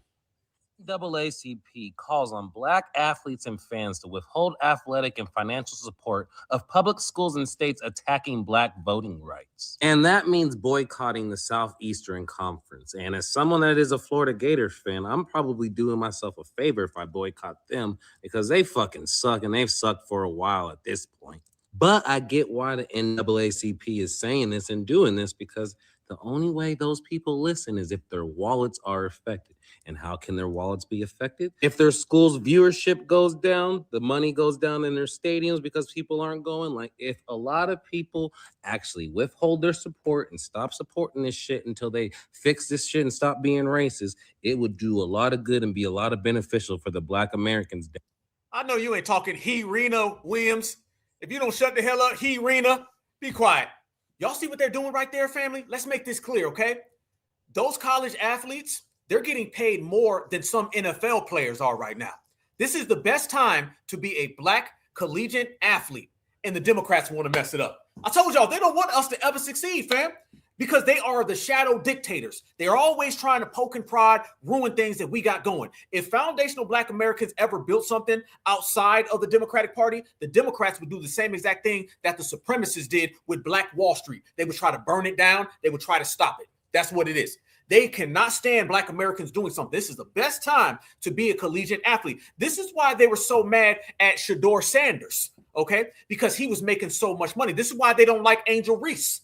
Angel Reese and Shedeur Sanders were the first two Black collegiate athletes who came up in the NIL era, and they made millions of dollars before they ever became professional. As a matter of fact, there's a lot of Black Americans who are deciding to stay in college longer to get the bag so they can take care. Just in case something bad happens to them, they don't make it in the NFL or the NBA, they're staying and getting some of that collegiate money. And they fought for this. This isn't the days where the Black American athlete would fill up these stadiums and get nothing in return. Nowadays, family, they're getting compensated a hell of a lot. They riding around in Ferraris and Mercedes. They getting to the money. And here come the Democrats wanting to mess it all up. Remember when they were mad at Deion Sanders? Remember when they was pissed off at Deion because he left the HBCU and he went to Colorado University and they was acting like he owed them something? Notice that, family. How about this? How about you call on a mass boycott of not the Black athletes, call on a mass boycott for all the white athletes. Let the white athletes stand up for the Black folks, since the Democrats tell us so much about All Lives Matter, a rainbow coalition, and a melting pot. How about the Black athletes continue to pay, get money straight up, continue to play and get paid, and let all the white athletes make that sacrifice? Let's see how much of a melting pot allyship do you have. You talk about allies all day. I'm testing the allyship. I'm saying it now. Damn the NAACP and the Democrats' whole boycott of the Southeastern Conference, college athletics. Damn all of that. I denounce that. I want to see all the white athletes boycott those schools and allow the Black athletes to continue to play there and get paid there. Let's see how much your allyship steps up to the table. Let's see how much you really down with Black folks. You want to talk about Black folks losing the money? How come again, fam? It ain't a All Lives Matter boycott. It's always all lives matter when it comes to tangibles, when it comes to policies, when it comes to benefits. Anything that directly benefits us, it's included with everybody. But when it comes to a boycott, where Black American college athletes are not getting paid and they're skipping over money, then it comes just the Black kids do it. How come it ain't all kids do it? How come it ain't all people do it? How come it ain't all Southerners? How about everybody does it instead of just us? Anytime it's a sacrifice, it's only the Black people who got to do it. We got to be the ones who boycott. We got to be the ones who say we don't want the money. We got to be the ones out there in the streets. How come all them other people who claim allies and the Democrats love so much, they go and do it? I'm calling on every single white college athlete to take the place of the Black college athlete, and I want to see the white college athlete boycott the Southeastern Conference. I don't want to see the Black ones do it. All my Black collegiate athletes, the high schoolers going into college, get your NIL money, name, image, and likeness. Go get your money and don't boycott nothing. Go to all them schools and get paid. Now, the white athletes, I'm calling on you right now to go ahead and do the boycotting and stand up for your Black brother. Stand up for your Black sister. Let's see how much they're willing to put some skin in the game. Let's see how much they're willing to stand up and do the boycott. Or is it all fine and dandy when the black kids don't go and don't make money, so all the white kids take the place and get all that paper? Because that's what it's really about. And that's what the Democrats and the NAACP do in all aspects of society. Have the black person thinking that they fighting for all people and we lose out, while the white individuals, they benefit off of everything that the black person thought was meant for them. I'm calling on all the white athletes right now to stand up and boycott the Southeastern Conference. I bet you won't pass up on that money. I bet you won't pass up on that bag. I bet you won't. I bet you're going to be right there signing that damn deal. See, fam, what this really is they're mad. And I believe this came from the top. I believe this was in the works a long time. They don't like black college athletes getting money. They don't like that, family. Oh, no. I heard a long time ago, they said college athletes and race horses, okay, like the Kentucky Derby. Those are the only two places where the main attraction made no money. Think about that, fam. We were on the same page as a racehorse. A racehorse got paid no money. The jockey did and the trainer did. And I'm a grandson of a horse trainer in Kentucky. And then the college athlete didn't get nothing. College kids were losing their money and their scholarships because they would go out and get a free hot dog. They would go out and get a hamburger. Matter of fact, go look at Terrell Pryor, DeVere Posey, Mike Adams, a bunch of Ohio State players. They sold some of their own necklaces, lost all their scholarships, and all of them couldn't make it to the NFL. They got suspended when they went to the NFL. Fam, they've been doing this racial targeting of black kids in the collegiate world. Terrell Pryor, I want everybody to look his name up. Terrell Pryor was one of the best collegiate athletes of all time, went to the Ohio State University, and he sold a little necklace about this big. They took away his scholarship. He got suspended. And then when he went to the NFL, he got suspended somehow in the NFL. Family, if I'm working at Walmart and they suspend me and then I quit and go work at Lowe's, how can Lowe's uphold the suspension that Walmart gave me? The NFL upheld a college suspension. Those are two completely different entities in two completely different industries. How the hell did that work? All of those players were done bad. What's the guy's name? He played for Florida State University. Jameis Winston. Same exact thing. Jameis Winston, they were on him. How many black American college athletes had their career stripped away from them while they made millions of dollars? I remember hearing stories about black Americans, kids, students. They would go into these colleges and they were building whole wings and libraries based off of these young black American brothers and sisters, okay? And now, since they started making money, Shador Sanders and Angel Reese, why do you guys think they're so mad at them? Think about, what has Angel Reese done to anybody? Has she ever been in the news? Has she got a DUI? You know what I'm saying? Has she harmed anyone? Has Angel Reese ever got into a public fight? Has she ever attacked anybody, hurled slurs at someone? What has Shador Sanders done? Shador Sanders is a completely stand-up young man. So is his brothers, okay, and his sisters as well. They come from a great home with a good father, Deion Sanders, NFL Hall of Famer. Why all the hate for those two particularly is because those two are the first black athletes in the NIL era. And I believe that the Democrats are using this situation with gerrymandering to push something that they've been wanting to do. Stop black American collegiate athletes from getting money. That's what this is really about, family. This is what it's all about. You mean to tell me? And fam, let me show y'all. They had a damn press conference today. Let me show y'all. I'm not even lying, fam. It wasn't even, fam. They threw a press conference. It's not just them bums right there on TikTok. No, they had a whole press conference and they were breaking it down. So does the young lady Flage, who's the rapper Camouflage from Savannah. That's her father, who, rest in peace, passed away years ago. Her father passed away years ago. She becomes a great basketball player at the University of LSU, and they don't like her now. She made millions of dollars. So it's become a thing where black American kids, they getting paid in the bag and they stay in school. That, fam, ain't it funny? It's always stay in school. Ain't it, fam? You need to stay in school now.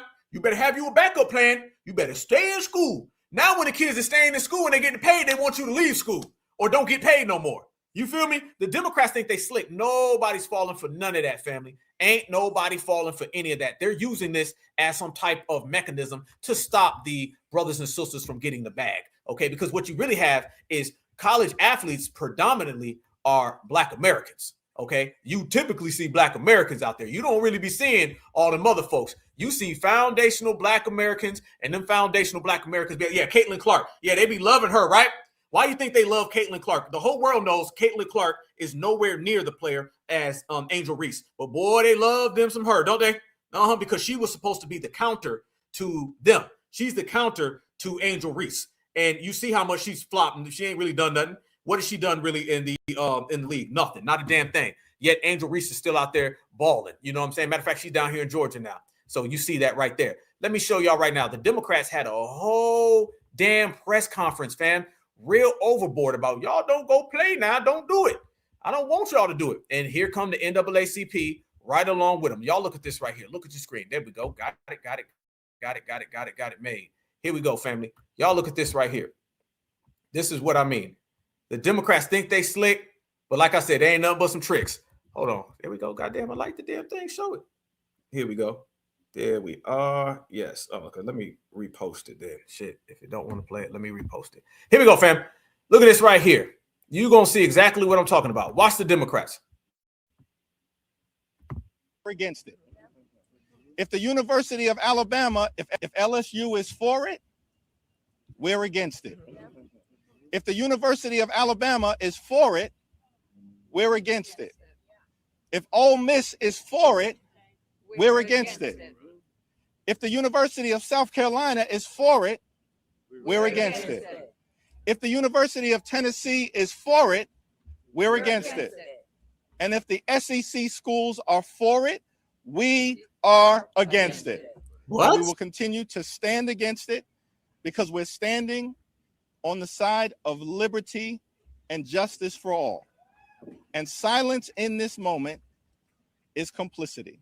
If LSU is for it. Whoa. This is my first time seeing this, family. What? How the hell did they drag the schools into this? Whoa.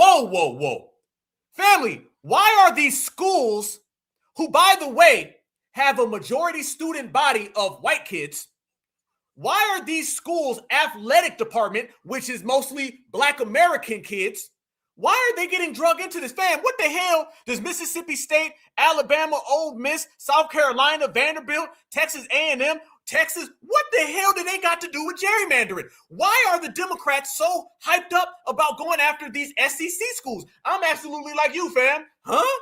I'm confused. Fam, this sounds like a complete all-out assault. He's hostile. If LSU is for it, we're against it.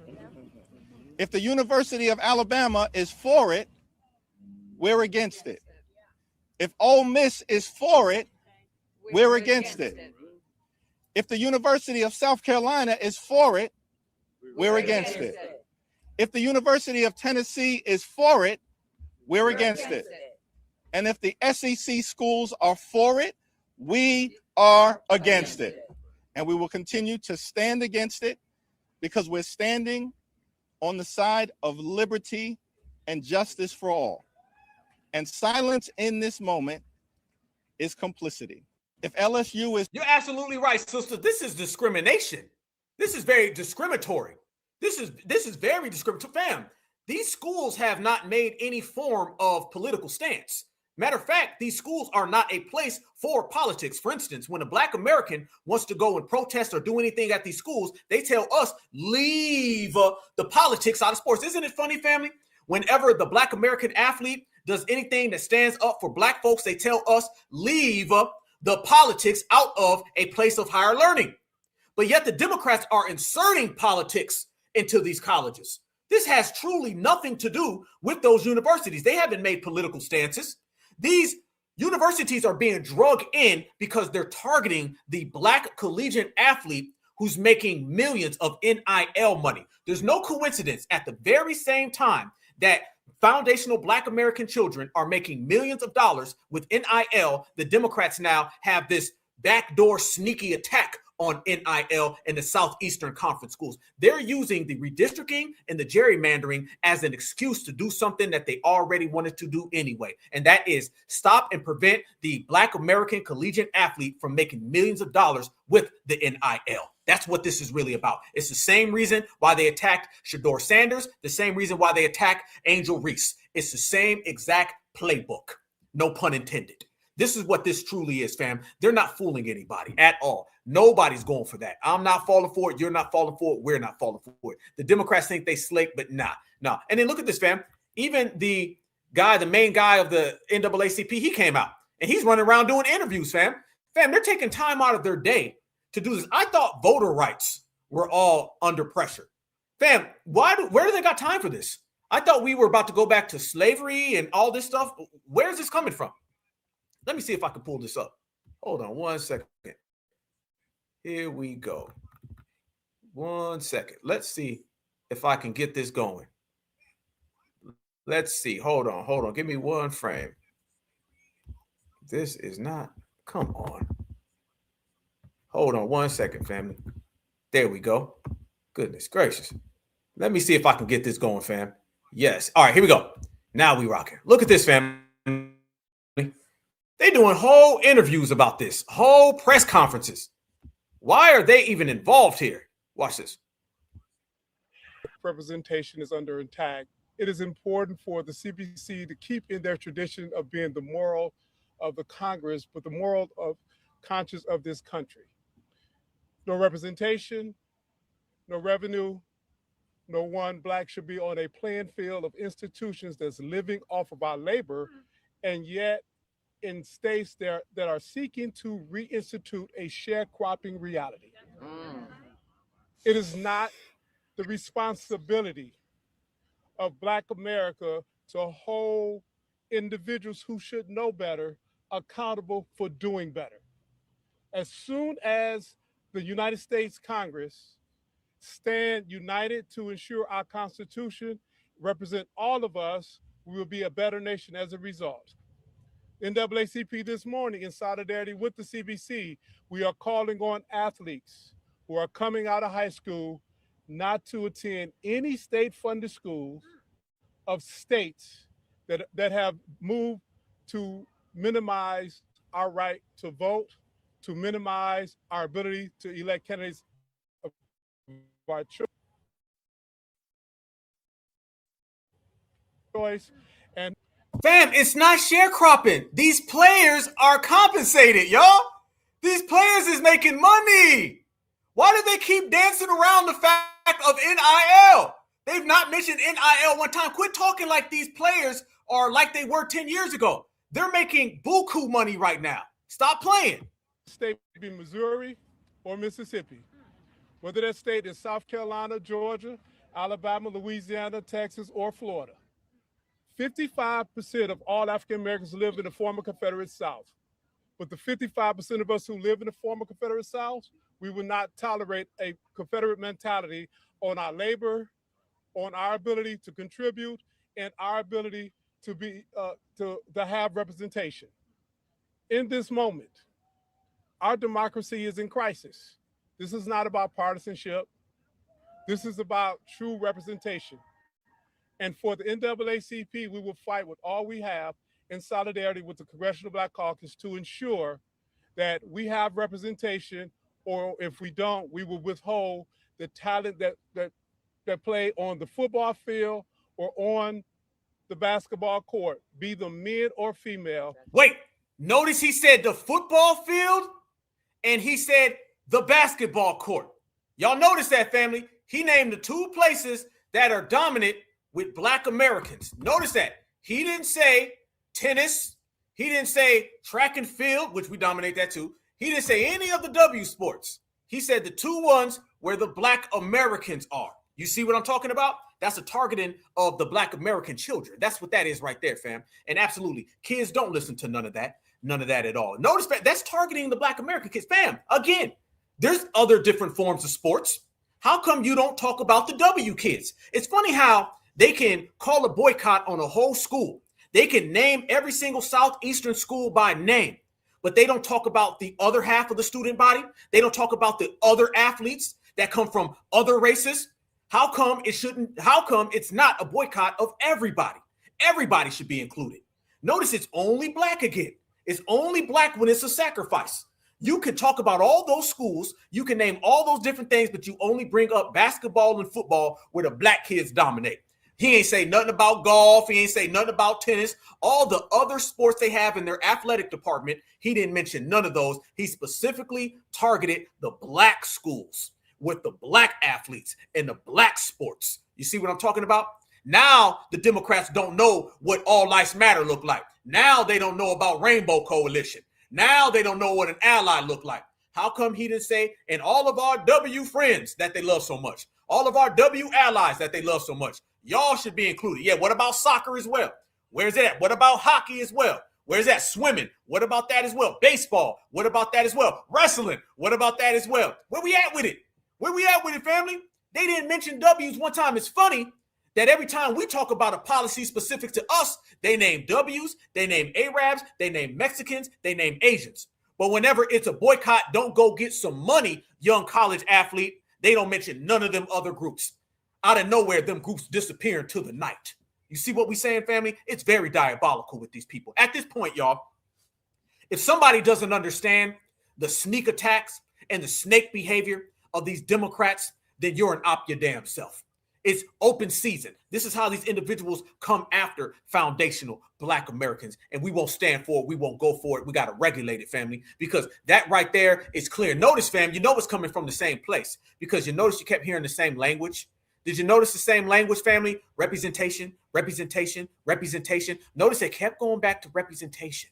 That's what they kept going for over and over and over and over and over again. Representation. So that lets you know it's coming from the top of the Democratic establishment. The fact that they're echoing the same statements and repeat over and over again is because it's coming from the same place. Somehow they done drug it, fam.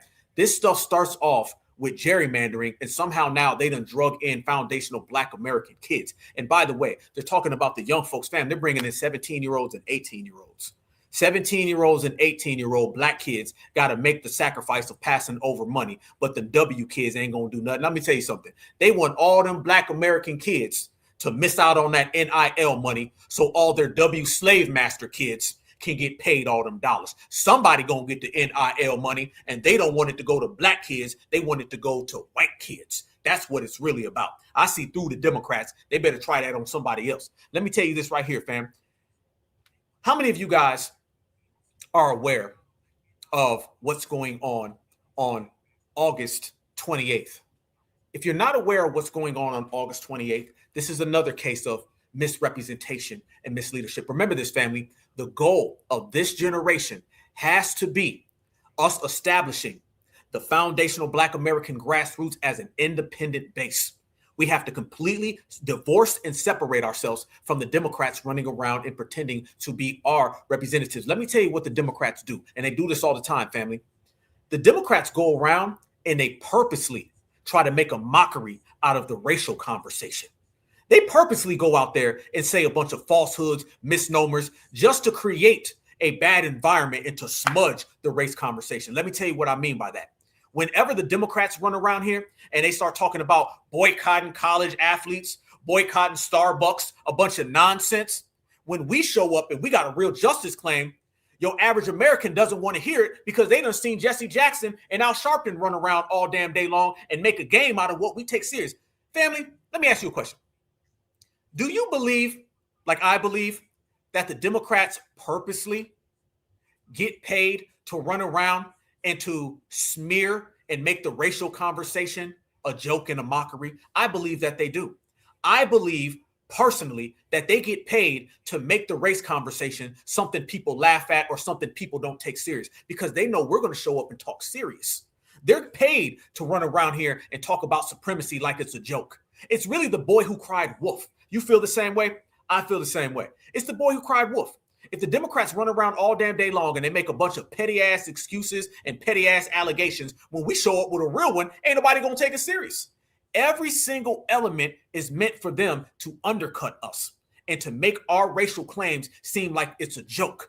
We show up and say, hey, man, we need a hate crime protection for them 5 unalived black Americans. They say, oh, here come the race again. Al Sharpton was just talking about boycotting Starbucks because the coffee was too black.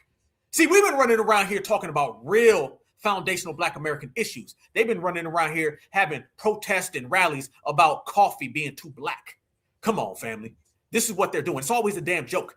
Family, what's happening? Foundational Black Americans, we talking about Chud the Builder. They're talking about Netflix and Kevin Hart's roast. Notice every time we have something serious, they follow up by something that's real petty and a joke. And then they try to make it look like it's on par with what we're saying. They get paid to smudge the racial conversations and racial debates to take away the validity of when we make our true justice claims. This is very devious and diabolical. That's what the Democrats have always done. Y'all know I'm going to catch it, baby. I see through everything. But let me tell you what I see through as well. How many of y'all brothers and sisters who hit me up, I don't know if you did, y'all know what I'm talking about here in about 2 weeks, okay, Foundational Black American Regulator Session. I send out the emails. If you need to hit me up, make sure you hit me up, okay, because that clock is ticking and we about the regulator time, okay? I send out the emails, and let me tell you something, fam. I was personally getting 70-year-old foundational Black American sisters from on the other side of the country, and they was like, Black Alpha, let's go. I'm ready to ride. Let's go get it popping. I'm here. I'm down for the regulator tour. What's going on? When I was telling y'all about the regulator tour and my phone was blowing up, I got so many emails. I hit everybody back. I want to see my certified FBA. Let's go ahead and do it. You know what I'm talking about. I done hit everybody. You got yours? Absolutely. You already know the time and the date, and boom, let's go get it, fam. That's what it is. We, as a foundational Black American grassroots, we have to be present wherever they are. See, when they was hating on Black Alpha with the Kamala situation, they hate backfired because the light bulb went off and I realized something very, very powerful. When I stood on business against Kamala Harris and I stood up and I said on behalf of Foundational Black America, the grassroots, and that went extra viral, and all the people who made all those videos about me, and they were so mad, talking about, how could that Black man say that to Kamala? You did me a favor, because what you did is you made that pull-up that I did towards Kamala go extra viral, get extra attention, and created extra separation between us and the Democrats. Every time the foundational Black American grassroots is in the same place as the Democrats, Democrats can't play like they are our spokespeople no more. They only can play spokesperson when we're not around. So now with the pull-ups, we right in their face. So everybody's seeing the aesthetics. The aesthetics are very powerful, fam. The aesthetics show you don't represent us. You can't talk on behalf of us. You ain't saying nothing that foundational Black Americans agree with. See, fam, it requires them to be in spaces where we're not present. That's the only way you can be a spokesperson. That's the only way you can be a fake, false representative. You see what happened to Jamal Bryant when he was on the block with them folks in Baltimore. You seen what happened with Al Sharpton when he was in Baltimore. You seen what happened with Al Sharpton when my brother Melrose was out there in NYC. You seen what happened with Kamala when she was next to me. Fam, every time we pull up, these individuals can't play spokespeople.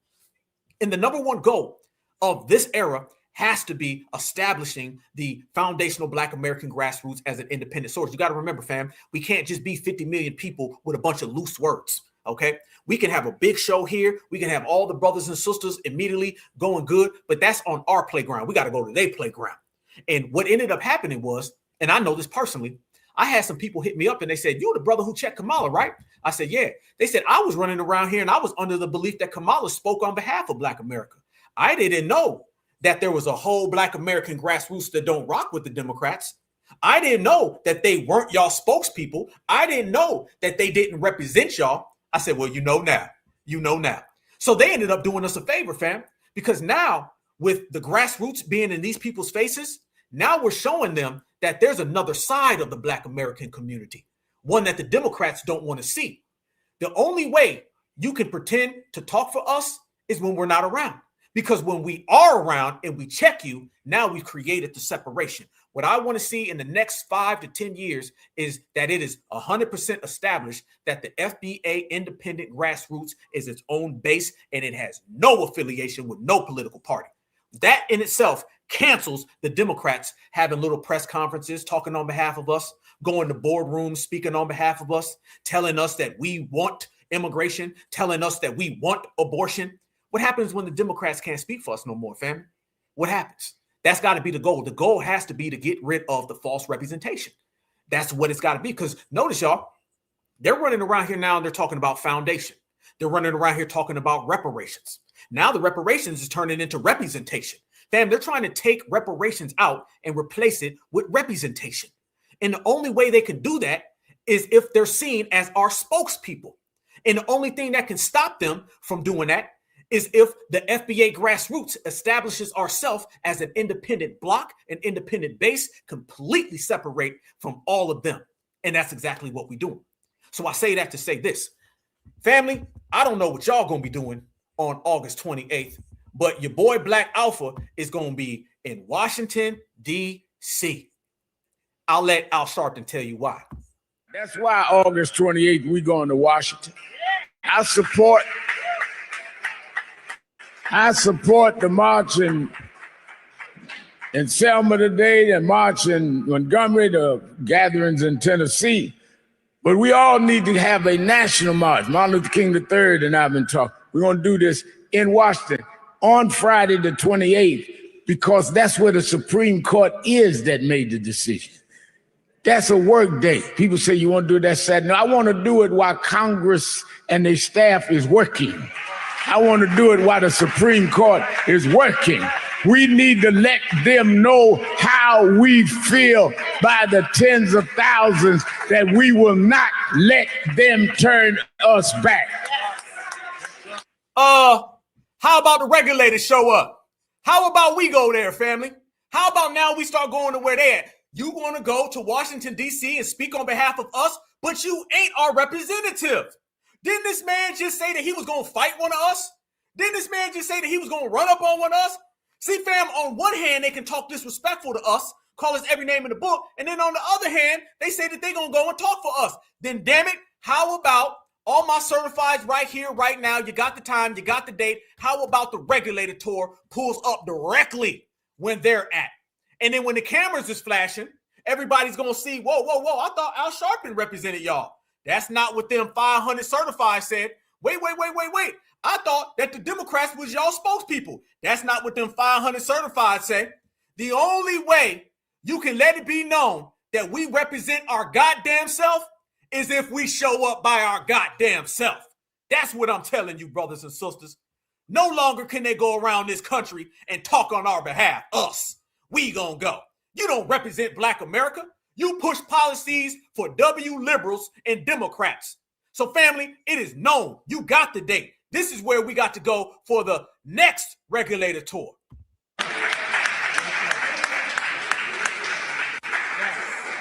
Now they're taking our voting rights. They take away DEI. How did we get it in the first place? They didn't donate that to us. We fought to get it. We marched. We went to jail. Some suffered. Some died. And if we had to march to get it, we'll march to get it back.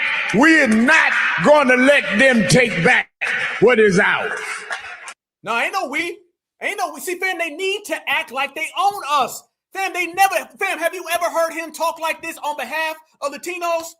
Has he ever talked like this on behalf of Mayos? How come you don't go do that? You include them in all of our policies. How come you don't go do that for them? It's always us. We need to. We going to. Us is. No. We going to pull up. There you go, your time and date, brothers and sisters. There it is. That's the next one. That's the new wave. Fam, let me see y'all right now. Let's get this popping real good, fam. We going to get this thing booming like a new system. Check this out, fam. What we need to do is we have to counter these people. They pull up here, we pull up there. Okay? They talk that talk, we talk that talk. They want to run around and say, hey, I represent Black America. Let the real Black Americans show up and say, no, the hell you don't. And anybody who thinks that they do, let me go ahead and wake it up real quick, fast, in a hurry. That's the type of energy that we on. Hit me up. I'm telling y'all right now, you already know what I'm talking about. Hit me up.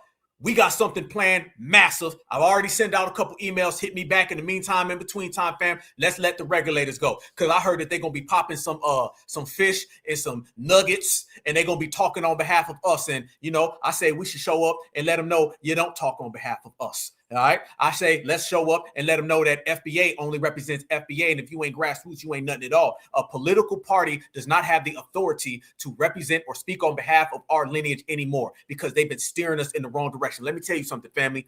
Where we are now, we're in 1988, 89. Let me go ahead and give you guys a little history lesson. We about to cook real fast, family. We're in about 1988, 89. See, coming out of the 70s, you had the Black empowerment movement of the 70s. In the 70s going into the 80s is when the Democrats started to handpick, cherry pick, and select black folks to be their Democratic shills.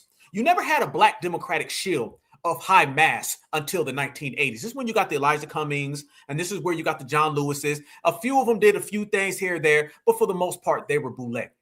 Email. Put my email in the chat if you guys can. There you go. Much love. Yes, hit me up. Hit me. I'm telling you, hey, it's real. It's a number. Hey, we on some real activist stuff, fam. We can do a Twitter space or a live all damn day long. That don't change nothing. And like I told everybody, when I checked Kamala, that changed the whole game. I told everybody it was going to go down in history. And what that did, that created a different atmosphere to where they see, oh, the grassroots is present. Fam, nobody takes you as something real if you ain't present. Okay? Nobody takes you as real if you ain't there. And we're going to be there. We're going to be everywhere. However, let me proceed. In the 1980s, they had black folks in a position where we're going to continue the black empowerment movement that was started off in the 70s, or were the Democrats going to end up becoming our spokespeople? And we're in about that time of 1988, 89. See, the grassroots has become too powerful. The foundational Black American grassroots, we become far too powerful. We're affecting these people in so many different ways that they never expected and they never wanted. They didn't want to have to address reparations. They didn't want to have to address delineation. They didn't want to have to address a hate crime protection. They were nice, cool, calm, and collected when they had us in a position where they could just do whatever they wanted to do. It's the same exact thing back in the 1960s and 70s. They didn't want to address what the Black Panthers were talking about. So what they ended up doing was creating the Democratic Shield. And then they made it look like the Democratic Shield speaks on behalf of Black America. So whatever Black America truly wanted, the Democratic Shield would say, no, they don't. They want this. Whatever the foundational Black American truly felt, the Democratic Shield would say, no. They don't know what they're talking about. I represent them. Why do you think the Democrats keep talking about representation? Every single clip that I've played, every single video that I've showed, every single march, every single rally, every single protest, every single speech from AOC, Jamal Bryant, all the way to the NAACP, they keep echoing representation. What do they keep saying, fam? You've seen it over and over and over. Representation, representation, representation. Why do they keep saying representation, brothers and sisters? Because it's exactly what Black Alpha is telling you right now. We are in a battle about who represents Black America. The real Black American, which is the independent foundational Black American grassroots, or the Democratic establishment that's had mass control over our community for about 50 years. They're telling you to your face what the problem is. And if you're listening and if you're watching and you connect the dots, then you can see it. They're telling you right now, they ain't hiding it. They letting it be known. They want to fight us about representation of our community. Everything about Selma, representation. Everything about votes, representation. What they're really telling you is that them being the false representatives of us is slipping through their hands. They're losing control over who can control the Black community. That's why I tell people we're in a very pivotal time and we're in a paradigm, a generational shift. It's going to be either the grassroots takes a hold of this and we get our rightful place as the real representatives of the Black American community, or the Democratic shields go on and they represent us and they tell us that all illegals can come here because it's Black and brown, or all Africans can come here because we all Black brother. It's the diaspora. Everything that they say is in direct contradiction of everything we want. If you judge and you poll your average foundational Black American brother or sister based on the policies that we want, the Democrats will tell you something completely different. Don't ever have an agent that is supposed to negotiate for you, but he doesn't echo your sentiments. You tell your agent you want $500,000, he goes and says you want $5. You tell your agent that you want a new contract, he goes and tells the negotiator, nah, they don't want one, they want to keep the old one. You tell them you want a new house, they say, nah, we'll keep them in a trailer. You want a new car? Nah, we'll go get them a scooter. Everything that Black America tells the Democrats that we want, the Democrats just take it and say, nah, we're going to give them what we want. Because we've had the wrong agent going to the negotiation table. So family, how about we just take that agent, throw their ass out the room, and we represent ourselves at the table? That's what I'm down with. You down with it? Then let's go get it. And that's what it is. They're telling everybody right now, representation. You think it's a coincidence that Jamal Bryant came out and he said, if you ain't going to give us reparations, what about representation? Who the hell ever said they ain't going to give us reparations? And speaking of ain't giving us reparations, The Democrats said that they don't want to give us reparations. Notice how he tried to slide that off on the Republicans, and he completely skipped over the fact that the Democrats don't support reparations either. You notice that, family? And that's what they're always going to do. Because in their world, supremacy on the left doesn't exist. How can we, as Black Americans, always get harassed and targeted by both sides of supremacy, but we got a political party that represents us that only acknowledges one side of it? Family, is that healthy or is that hazardous? Is that dangerous? Is that something that you can maintain? Will you succeed in that type of environment? You have an environment of danger going against two sides of supremacy, but your representative doesn't even acknowledge the whole left side. Because in their world, there ain't no left supremacy. In their world, there ain't no democratic supremacy. So they're trying to get foundational Black Americans to go after one side of supremacy, but both sides of supremacy attack us every day for hundreds of years. You see what happens again when you have a false representative? These false representatives are dangerous to the community. They are a threat. They're lethal to the community. And until you let the world know that the Democrats do not represent us, you're going to always be stuck in these situations. The problem that they have today is that the foundational Black American grassroots, we match in energy all the way across the board. And the more we match that energy all the way across the board, no longer can they lie. So when they go out there and read their script about representation, we know that's really them running from reparations. We know that's them really running from us getting a foundational Black American tangible policy. They can't pull nothing on us that we weren't ready for in the first damn place. That's the beauty of being a certified. And if you don't believe me, y'all look at this right here, family. These individuals think they slick, but they ain't nothing but some tricks. Look at this, fam. You remember last week the dude from the NAACP with the thinning hair? He went out there and gave a whole nother speech, speaking on behalf of us. Watch this. Yes, they're going to eliminate some Black districts. That's going to happen. But I'm here to tell you, I stopped by to tell you, we're going to survive. And not only are we going to survive, we're going to win. Amen. We're going to have Black folk who are going to get white folk to vote for them. We're going to have Black folk who are going to get brown folk to vote for him. Folk to vote for them. We're going to have Black folk who are going to get brown folk to vote for him. We're going to get Black folk who are going to get young. Black folk, we are resilient people, and we can get anybody to vote because they will vote for us. They will be voting for what is right, what is just, what is true, what is honest, what makes America great, what makes our democracy great. So we're going to run too. We're going to run and we're going to win. So that's who we are. Yes, they're going to. Man, what the hell was that? Yeah, we're going to do it. Yeah, we're not going to lie. Hell yeah, we're going to try. What the hell was that, family? What was, they trying to go into the brown folk? There you go.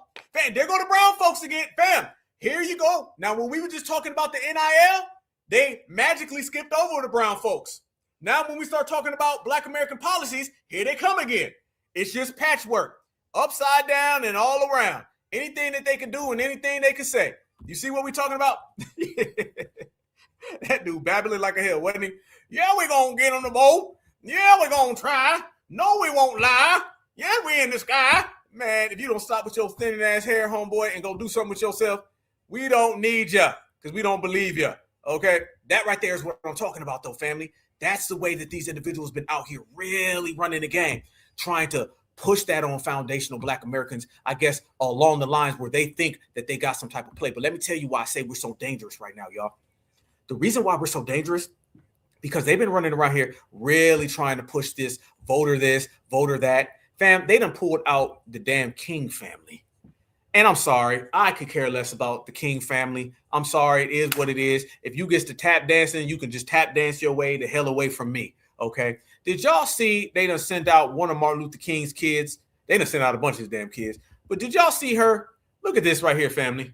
She done gave a whole thing. She's like, we won't back down now. In this time now. Watch this, family.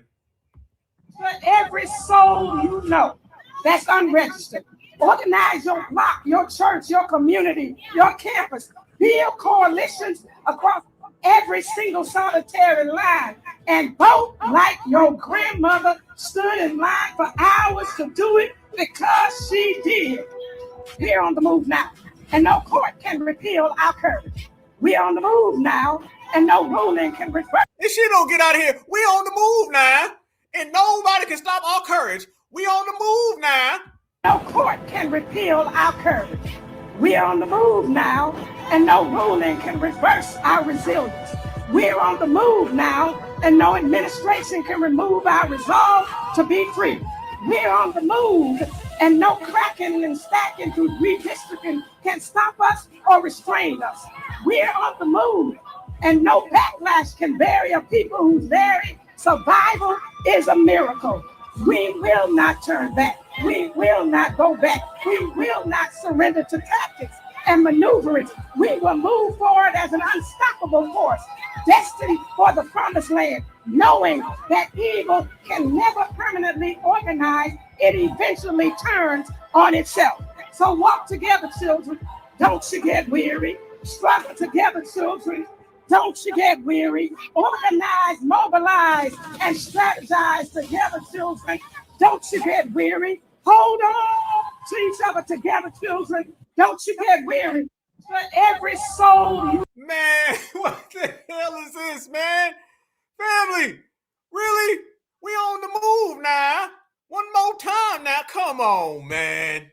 Come on, y'all. These people are so out of touch with everything that we doing out here in the streets, y'all. That's why you can look at these individuals and they're mockery. Nobody takes them serious. Nobody takes the Democrats serious. Nobody takes the Democratic Shield serious. They running out of time now. I showed you the little girl that was sleeping. They done sang about 5 Negro spirituals. Ain't nobody moving. The crowd ain't getting up. It's just broke down and battered.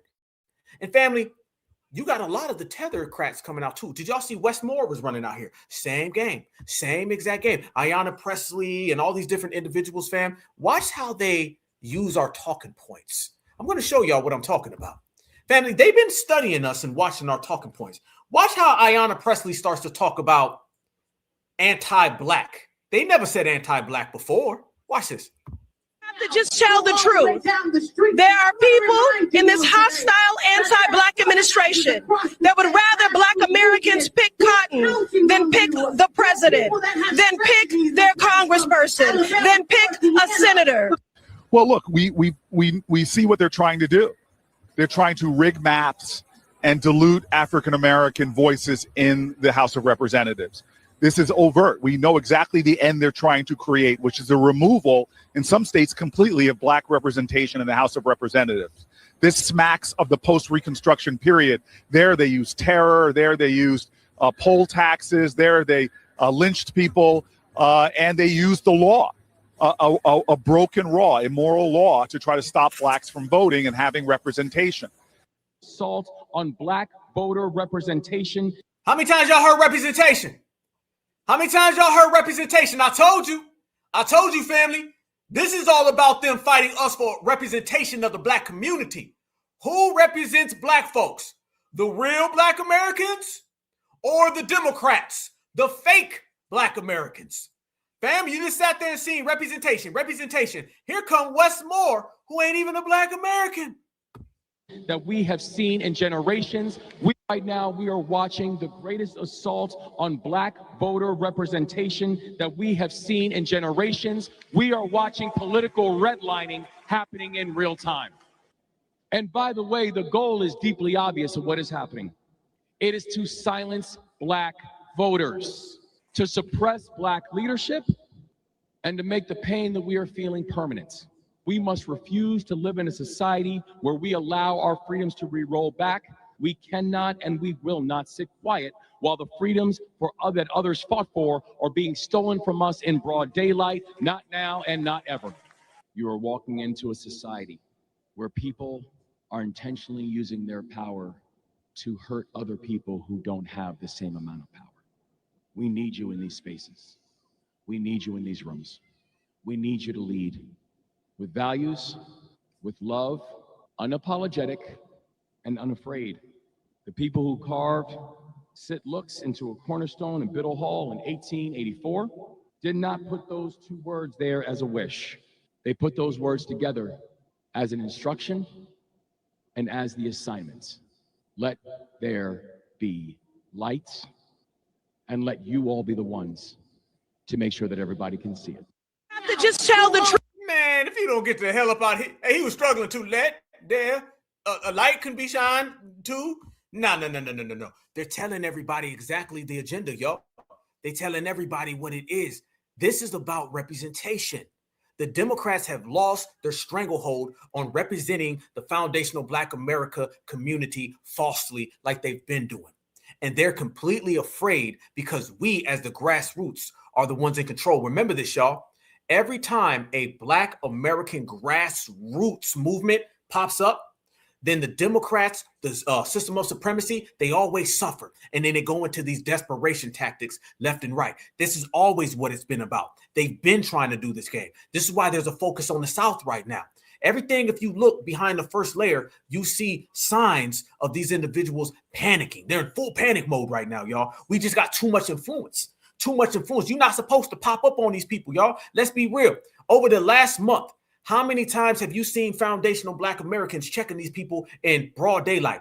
Okay, how many times have y'all seen that over the last 20 years? There's been more activity now recently than there was in the past. That's because we're more on code than we've been in the past. Brothers and sisters have a real action plan of knocking this all out. These individuals know better. They know better. They better stay on their side because this side belongs to us. And you got to remember this, y'all. The grassroots has always been the driving force of the Black American community. See, the thing is, fam, you go to some people, they say, I'm Black in Skittles bag. I'm Black in Starburst. I'm Black and Democrat. I'm Black and Republican. Who the hell just Black and Black other than the grassroots? You got to remember this, y'all. I'm Black and Scam African. I'm Black and everybody. I'm Black and Brown coalition. We have been the ones who have always, we just Black and we on code. And those have always been the people who drive the community forward. And this has always been the historical efforts of the foundational Black American grassroots, which has completely always been an independent source. We've always been here. It's always been said. And that's the difference between now and then. But right now, family, you can sense that shift that I'm talking about. That generational shift is occurring. And it's truly starting to go down. So you got to remember this, y'all. This era is starting to progress and go on further. I think a lot of people think that this new era and this new wave is like 2 years old. This stuff is about 10, 12 years old. This new era that I'm talking about. And now the pain is starting to dry. So you're starting to see a lot of these names and a lot of these faces. Fam, I done seen a lot of people come and go already. I seen folks who popped up and thought that they was going to be the new activists of the world because they had Twitter spaces and they nobody no more. And they working at the corner store. You know what I'm saying? Maybe not even working at the corner store. I think they sleeping at the corner store in the dumpster. Yes, I've seen people pop up and get commercials and try to pretend that they represent us. Y'all remember when Black Lives Matter was running around here and they were acting like they represented us? You see what we did to them, right? And that's exactly the energy that the grassroots does. The grassroots don't never lose. When the grassroots stands on business, the grassroots gets the job done. And that's what it is. And everybody's watching us truly make an impact, and we're making an impact forward, not backwards. That's the most important part. So when I tell everybody about what was going on in the South, and we were just talking about the South, right? Let me tell you how adamant and how secure I am when I was saying it. Fam, y'all look at this right here. I see you, my brother Sage. UPS is hiring. Look at this video right here, family. Look at this. 1 month ago, my brothers and sisters, look at the screen. That was a broadcast of us right here. I tell everybody, there's nothing like Certified Black Society, and this is the livest chat on the planet Earth, y'all. Yes, the hell it is. Y'all see right there, that's 1 month ago, and you guys see this flyer from 5 days ago. Family, let me show y'all something that Black Alpha was talking about. Y'all look at this right here. Watch me break down that they were coming to the South 1 month ago. Before all roads lead to the South, before gerrymandering, before them talking about pulling up. Watch this. To the African motherland amongst our whole family. What my brother Nate Dogg say? Where I go down South? Why did he say the Black South? Now they want to get specific. I guarantee you, if you brought up anywhere else, he wouldn't get specific then. Notice how the Democrats know how to specify when they telling a lie. Notice that, brothers and sisters. The Black South. Ain't that something? So he brings up the Black South, but they don't bring up the Black South when you start talking about reparations. You start talking about money. You start talking about getting to the bag. How come they don't ever say anything about Black folks specifically any other time? How come? See, the Democrats think they slick, but they ain't nothing but some tricks. And they ain't nothing but a bunch of people who we have been making irrelevant. If we ask reparations, you wouldn't say Black people, you say all people. If we say an anti-Black American hate crime protection, you're going to say all people. We start talking about who built America, you're going to say all people. But when he starts talking about the Black South, why are you being specific about us now? Other than y'all trying to focus on our motherland because you can't get us to go to the African motherland. That's the difference. See, when all the Africanizing fails, all the diaspora fails, all the hip hop is 50-50 fails, then you want to say, well, what about the Black South? I'm going to tell you about the Black South. As a Black Southerner, we good out here. And guess what? We good on the East Coast. We good on the West Coast. We good in the Midwest. We good everywhere. Check the track record. Our passes is thorough. Fam, calling it out a month ago. Watch this. Zesty Lee. There you go. I like that. The power is in the South. There you go. The power is in the South. Well, simultaneously. The power is in the South. The power is in the South. The power is in the South. Whoa. The power is in the South, y'all. There you go. There go. Camilla telling you, fam. The power is, Zesty Lee. There you go. I like that. The power is in the South. There you go. The power is in the South. Well, simultaneously, while she's sitting there talking about the power being in the South, let me show y'all what pictures just came out. Let me show y'all what pictures just came out. Family, this is for my certifieds. We in here. We in here working. Here we go, fam. Look who she took some pictures with today. Look at this, family. Here we go, brothers and sisters. This was all before I checked her. All before I checked her, fam. I'm around because I'm calling it out before they even do it. This is a multi-million-dollar campaign, and Black Alpha and the certified chat is on it. What they gonna do about that? Not a damn thing. And family, when I tell y'all that they're out here trying to run the game on us, how many of y'all seen Swollen Martin? Family, motherland, it's the South right here in the United States of America. Now the Democrats are throwing around the South. Now Kamala's talking about going into the South. Absolutely. It ain't gonna work down here. There's a thing I tell my mother all the time. I say the South keeps things in order. That's one thing about the South, family. And for those who ain't ever been to the South, let me tell you what somebody from the South. The South keep things in order. You can come down here now and talk your ancestors. You can talk about votes being transactional. Kamala's Punjabi cousin could come out talking about the South needs to get to work. But let me tell you what ain't gonna work. You trying to hustle a Southerner. That ain't gonna work. A foundational Black American Southerner, fam, is different than all these Democrats who want to come down here and play them games that they play with everybody else. It ain't gonna happen. I noticed this about 2 weeks ago when nobody was talking about it. Kamala had this whole interview, and she was in her interview talking about something. Oh, I love the South. I can't wait to come back to North Carolina, South Carolina, Georgia, and Florida. I just love the South so much. Why do you? This was 1 month ago, family, and they just start talking about the South this weekend. Want to come to the South out of nowhere. Didn't I just tell y'all they changed their behavior according to us? They see this FBA renaissance where a lot of our brothers and sisters from the East Coast is coming back down South, and they seeing all their ancestors, and we're exchanging notes. They see brothers and sisters from the Midwest are coming back down South. We're exchanging notes. West Coast, exchanging notes. They know there's an ancestral thing going on with foundational Black Americans. They understand while they're trying to get us to do these DNA tests to Africa, that's not really popping. All that DNA Africa, go back home stuff, that ain't working. What I'm seeing is Black Americans saying, yeah, I did my DNA. And it went back to Mississippi. Yeah, I did my DNA. It went back to Louisiana. They wanted us to take this journey of ancestral DNA to Africa. But we've been taking our journey of ancestral DNA right here to the motherland of the South. And that's got them spooked. Because what puts a wrench in their con game about Black Americans being Africanized more than us getting completely tapped in to our FBA roots here in the South? That's dangerous, fam. What you're going to see is an all-out focus on the ops to be, whether that's Democrat or Republican, where they're going to try now to disconnect us from the South. Watch it, brothers and sisters. This is why they're trying to flood the zone in Atlanta so much. You talking to the GOAT, baby. That's why I'm number one, family. Say it one more time. They're going to do what, Black Alpha? Prediction. I don't need no crystal ball. Miss Cleo, I said it 1 month ago, fam. This is before Selma, before gerrymandering, before the NAACP, before pull up to the South, right here live.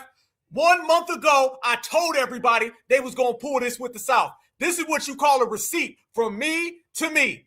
That puts a wrench in their con game about Black Americans being Africanized more than us getting completely tapped in to our FBA roots here in the South. That's dangerous, fam. What you're going to see is an all-out focus on the ops to be, whether that's Democrat or Republican, where they're going to try now to disconnect us from the South. Out focus on the ops to be, whether that's Democrat or Republican, where they're going to try now to disconnect us from the South. Watch it, brothers and sisters. This is why they're trying to flood the zone in Atlanta so much, because Atlanta has basically been the mecca of Black America for probably the last 20 years. Boom. There they go. Easy work. Easy. Easy. Too easy, family. Too damn easy. Fam, I called it right then and there. Called it right then and there. Fam, mind you. Let's go back. Fam, that was 1 month ago. 2 weeks after that is when I checked Kamala. Fam, I won't say nothing and I won't do nothing that I ain't about, fam. Right then and there. I said that right there. I said they was going to check this out, or they was going to come down here. 2 weeks after that, voila, family, I pulled up on Kamala.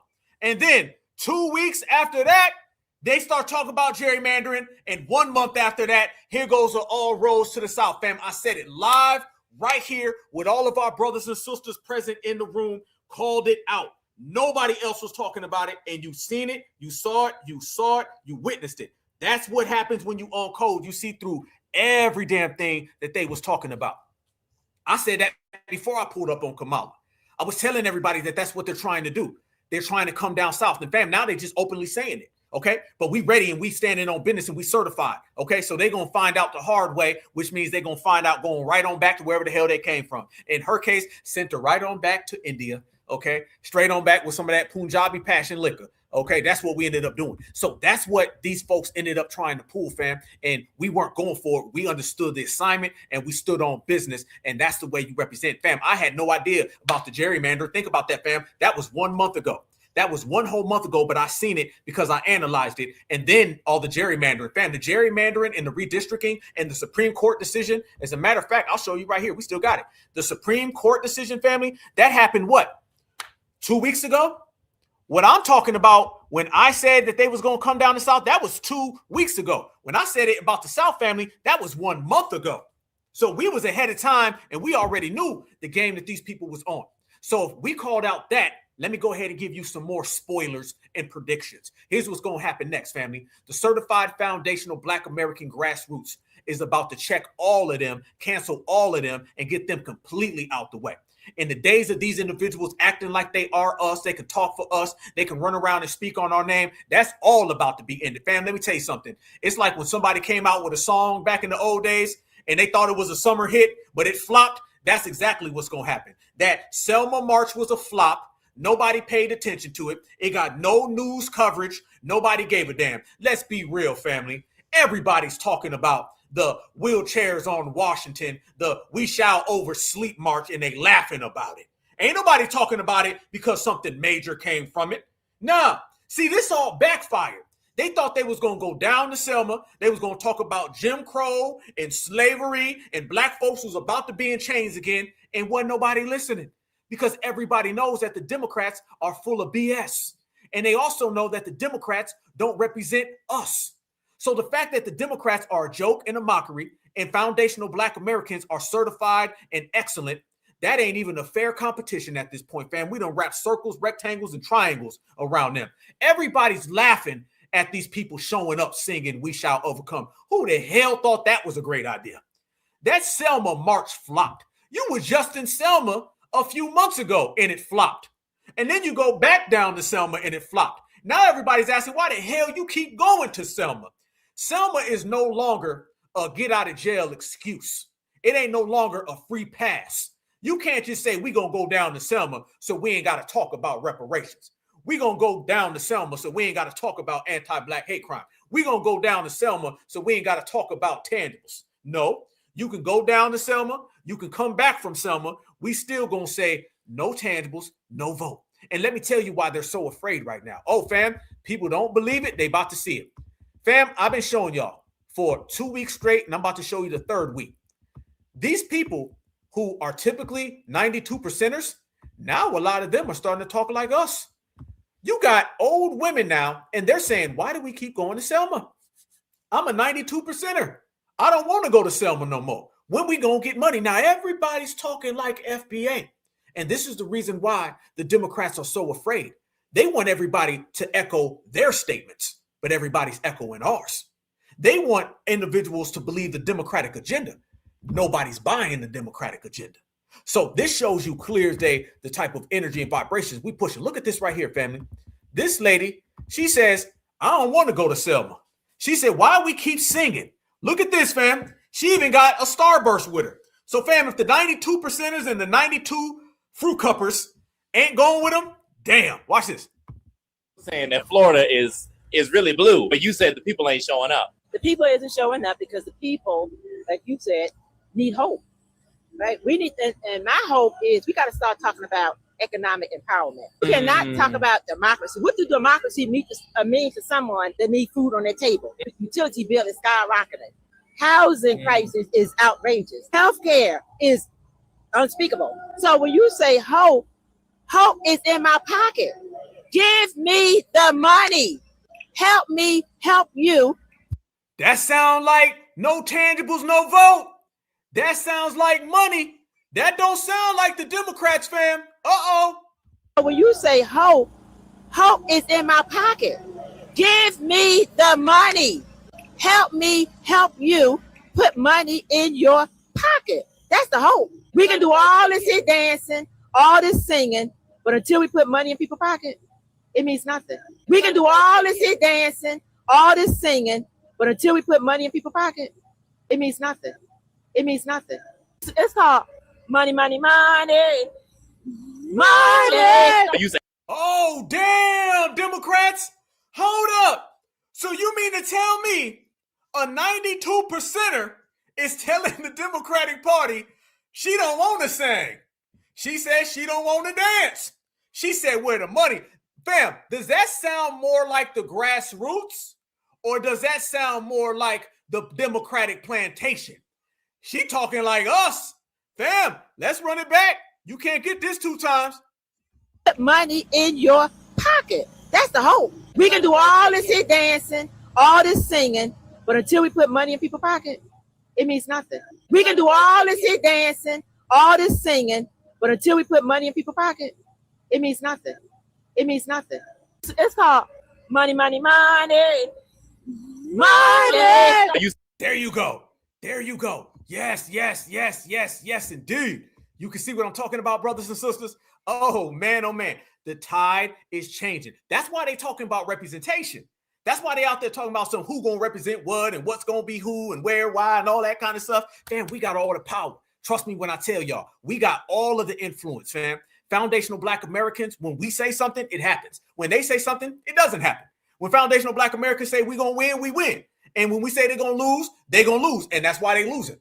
So right now, y'all, you're starting to see a complete shift. That's the third week, fam. The first week I showed y'all that young lady, she said, why do I want to vote? Our vote goes to everybody except for us. That's a grassroots talking point.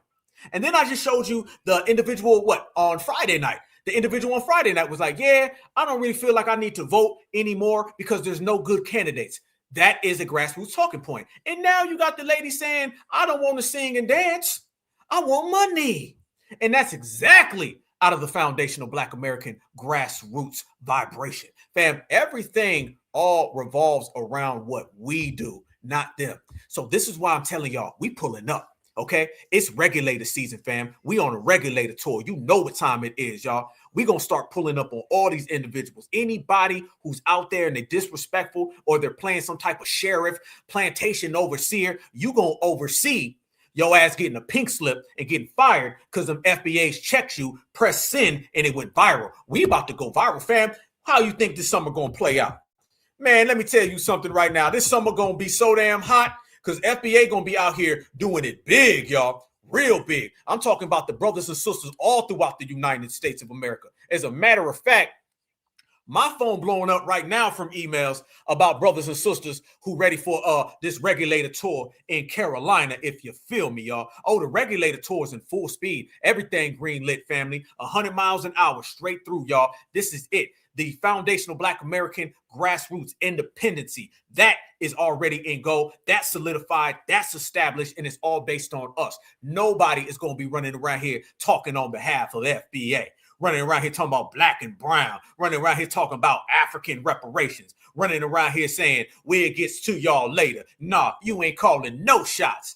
Everything over here on our side is the real side and what we say go. So it's about to go down. We want the money, okay? We want the MONEY, dollar bills, cash reparations everywhere around me. Regulator season. Oh, fam, they're going to get a dose of this regulator tour, and it's going to shake up the world. I'm telling y'all, it's going to go viral after viral after viral. I want to send a special shout out, you know what I'm saying, to all the Democratic shills that was mad at Black Alpha for making me check Kamala go even more viral, because all that did was signal boost the message and make me even more famous, and I'm going to go platinum on platinum on platinum, and then the movement is going to be completely take over. I should send all of them some butter biscuits and some champagne. Thank you very much for establishing that Kamala Harris got checked by a grassroots activist, the number one activist, and now everybody sees that the grassroots is here and they way the hell down there. And shout out to the West Coast, fam. Let me take you to the West Coast. Shout out to our beloved sister who sent me this earlier. Y'all want to see some real energy? Y'all, let me show y'all what I'm talking about. Brothers and sisters is everywhere, right? Brothers and sisters is holding it down, right? Let's go on out to the West Coast. They're talking about the South. We seen what happened in the East Coast. Now let's go on out to the West Coast, family. Shout out to our sister who sent me this. Fam, we had some West Coast riders that done pulled up and did some serious G-checking out there in California. I'm going to play this, and I'm going to let it speak for itself, and then we're going to double up and bring it back. If you want to know what the regulator energy feel like, if you want to know what this new FBA grassroots wave hits, y'all watch this right here, and you'll get all the answers. Shout out to the West Side.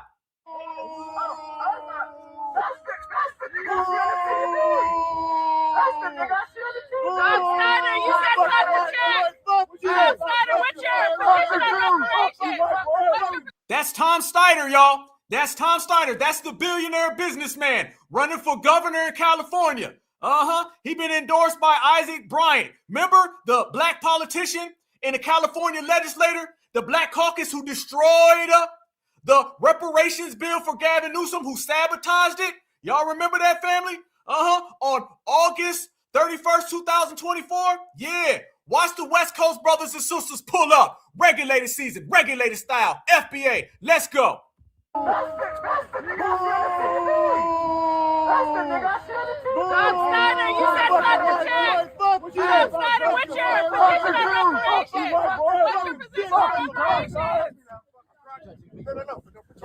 What's your position on reparations, Tom Snyder? You said cut the check, Tom Snyder. What's your position on reparations? Fuck Tom Snyder. Fuck Tom Snyder. Fuck Tom Snyder. Fuck Tom Snyder. Yeah, fuck you, white man. Share what the fuck.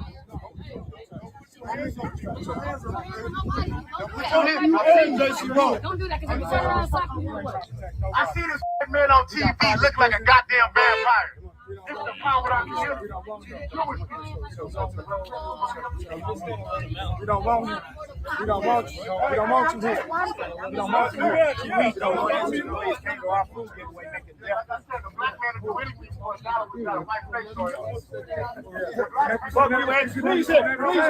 I will sue your bitch ass. I will sue your bitch ass. How the fuck would you come to the right? Don't put your motherfucking hands on him. You gotta let him go.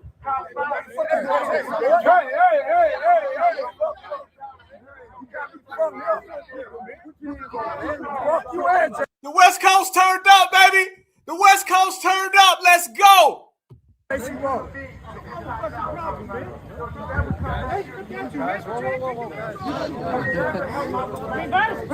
What's your position on reparations, Tom Steyer? You said cut the check. What's your position on reparations? In 2020, you said you understand about cut the check. What's your position on reparations, Tom Steyer? What's your position on reparations? In 2020, you said you know about cut the check. So how are you going to cut the check? What's your position on reparations? You know who I am. Million Godson! Million Godson! White boy, hey, white boy, hey, look, you white boy, look. Anytime 55 this, and she worked for the woman that blocked reparations. Yeah, calling motherfuckers cold. Y'all some cold ass. Look at that. Hey, they tried to send out a little shield to run the interference. The brothers and sisters wasn't going for none of that. Shout out to the West Coast. Pull up summer. White man at home. Leave it alone. They got a right to speak their mind. White man at home. Let them speak their mind. I'm sick of these niggas. Yeah, stop trying to censor people. We can see. Stop trying to censor people. Don't try to censor people. We can say what we got free speech. Let them speak. Yeah. Just let. This is our neighborhood. This is our neighborhood. Yeah, this is our neighborhood. We can do what we want. Stop trying to censor people. They will always use a white assistant to help keep us down, using the feminine energy. And that corner back there in the suit. Stop. Tom Steyer is not welcomed. Clearly, Woo! You are not welcome. You are not welcome, and nobody is voting for you. You are not welcome. You are not welcome. Tom Steyer is not welcome. Notice, fam. Notice how shook they look. Look, fam, they moving slow. They can't walk. Them brothers and sisters standing on business on the West Coast. Yeah, you ain't gonna sabotage reparations. You ain't gonna disrespect. You ain't gonna contradict. You ain't gonna send out no flunkies. Everybody getting checked. I bet when he woke up in the morning, he didn't think he'd be driving 0 miles an hour, getting called out. And shout out to our sister, Empowered Black Girl. Look how she's right there putting it on record. What's your position on reparations, homie? You said this. What's it now? Speak on it. Cameras is rolling. I'm loving the way she checking them right now. See, fam, this is how we doing it. We getting every single word, phrase, paragraph, vowel, noun, syllable on document. So you can't come back later and say, I ain't say what I said. Yeah, you did, and we got it recorded. Look how slow they moving. Look how scared. Look at them. Look at them right there, fam. All shook up. That's how you handle business. Pull up summer. West Coast, East Coast, Midwest, down south. We in the house. None of you Democrats are welcome. None of you Democrats are welcome. You don't do shit. You ain't gonna do shit. You've been perpetuating benign neglect since the 1960s, and you're not gonna come over here and get our vote. Tom Steyer is not welcome. Tom Steyer is not welcome. He is not welcomed in this community. Don't come back. Don't come back. That's what the jails is about. Don't come back. You're not welcome. You're not talking about nothing. You're not going to offer black people anything. You know about cut the check. You know about reparations. And you're not going to do anything. Came to our food giveaway making death threats. Oh, okay. Tell him, Billy. Hey, tell him. I'm okay with death. It's called reincarnation, baby. As soon as I die, somebody else take my place. Tom Steyer is not welcome in this community. Look at him, y'all. Look at him. Look at him. Don't that look very familiar to when Camilla Harris was shook when I checked her? Oh, fam, them frowns done got flipped, didn't they? Uh-huh. They thought they was out there good. They was showing all their teeth. They was happy, dappy, and sappy. Now they out there in the back saying, get me out of here. I got to go. I got to leave. Yeah. Because I told everybody we run the yard. If you want to see what running the yard look like, look at your screen, family. West Coast regulators in the house. He is not welcome. He doesn't support reparations, although he knows about it, and he doesn't support it. Tom Steyer is not welcome in this community. Woo! Indeed. Shot out to the West Coast family. That's how you handle business. That's how you get down. That's how you let them know something. Who said it was a game? Who said we was just playing? Who said the foundational Black Americans was about to go to praise and we was going to sing and we was going to say Selma? That ain't look like Selma to me. That ain't look like turn the other cheek to me. That ain't look like an off-sync, we shall overcome civil rights reenactment. That looked brand new. That looked like a new wave. That looked like the FBA Renaissance. That looked like the reparations generation. That looked like certified Black society. Y'all see the whole different energy, family? Y'all see why from pillar to post, inside out, brothers and sisters from the East Coast and the West Coast, from the Midwest to the South, standing on business. Let's go there, fam, if we gonna go there, fam. So you had our brothers and sisters in New York when they checked the Ghanaians, and then they checked Al Sharpton. Then you had me and my brother Marcel down here when we checked Kamala Harris. Now you see the West Coast regulators, and they checking Mr. Tom scared to get out the car Snyder. Y'all see that? Y'all see what I'm talking about? Let's go all the way there if we're going to go there. What about the brothers in Las Vegas who snatched up the Pew Pure? What about the brother in Tennessee who put the paws on Chud the Scrub? And I heard he getting dug out by Doug right now in the prison cell. That looked like we got all the momentum. That looked like everything that we saying is popping. So family, look at our energy and look at our videos. You seen the video right there by our West Coast brothers and sisters. You seen the video in New York. You seen the video right here in Savannah, Georgia. And then look at the Democrats singing, slow, can't walk, can't move, no hairlines, thin in hair, old as hell, irrelevant, bootleg, broke down, battered, broken in half. The energy's just different. And if there was ever a time to have upbeat energy, it would be in the digital age, the social media age. See, family, we're capturing the hearts and minds of Black America. They don't want to get into a representation battle with certified Black society. They corny as hell, they outdated, and we just too fly. Everything about us, fam, is energetic. It's got a vibe, it's got a frequency. See, we're connecting to the ancestors. They're just trying to use our ancestors. And may our ancestors punish them for their disrespect. I'm going to go ahead and make some predictions, and I'm going to make them live right here while 2,000 people are watching. Lake Lanier going to have some fun this summer. Lake Lanier is already popping off right now. Family, Lake Lanier is just waiting for all these people out here disrespecting the ancestors. I'm going to go ahead and put that on the table. And then I believe that some monuments and some plantations and some bad-seated, bad energy, low vibrational people are going to have a hell of a hard time getting through the summer. And it's not going to have anything to do with us. It's going to have everything to do with the ancestors. See, when you run around here and you disrespect foundational Black Americans and you try to take our name out and put in a political party and try to take our name out and put in African or Mexican or whoever the hell can, you end up getting a little bit of ABK, anti-Black karma, that knows no jurisdiction. See, you can practice anti-Black racism within the borders of America, but the anti-Black karma can get you anywhere on the planet. And you're going to start seeing a hell of a lot of that roll on up and roll on by.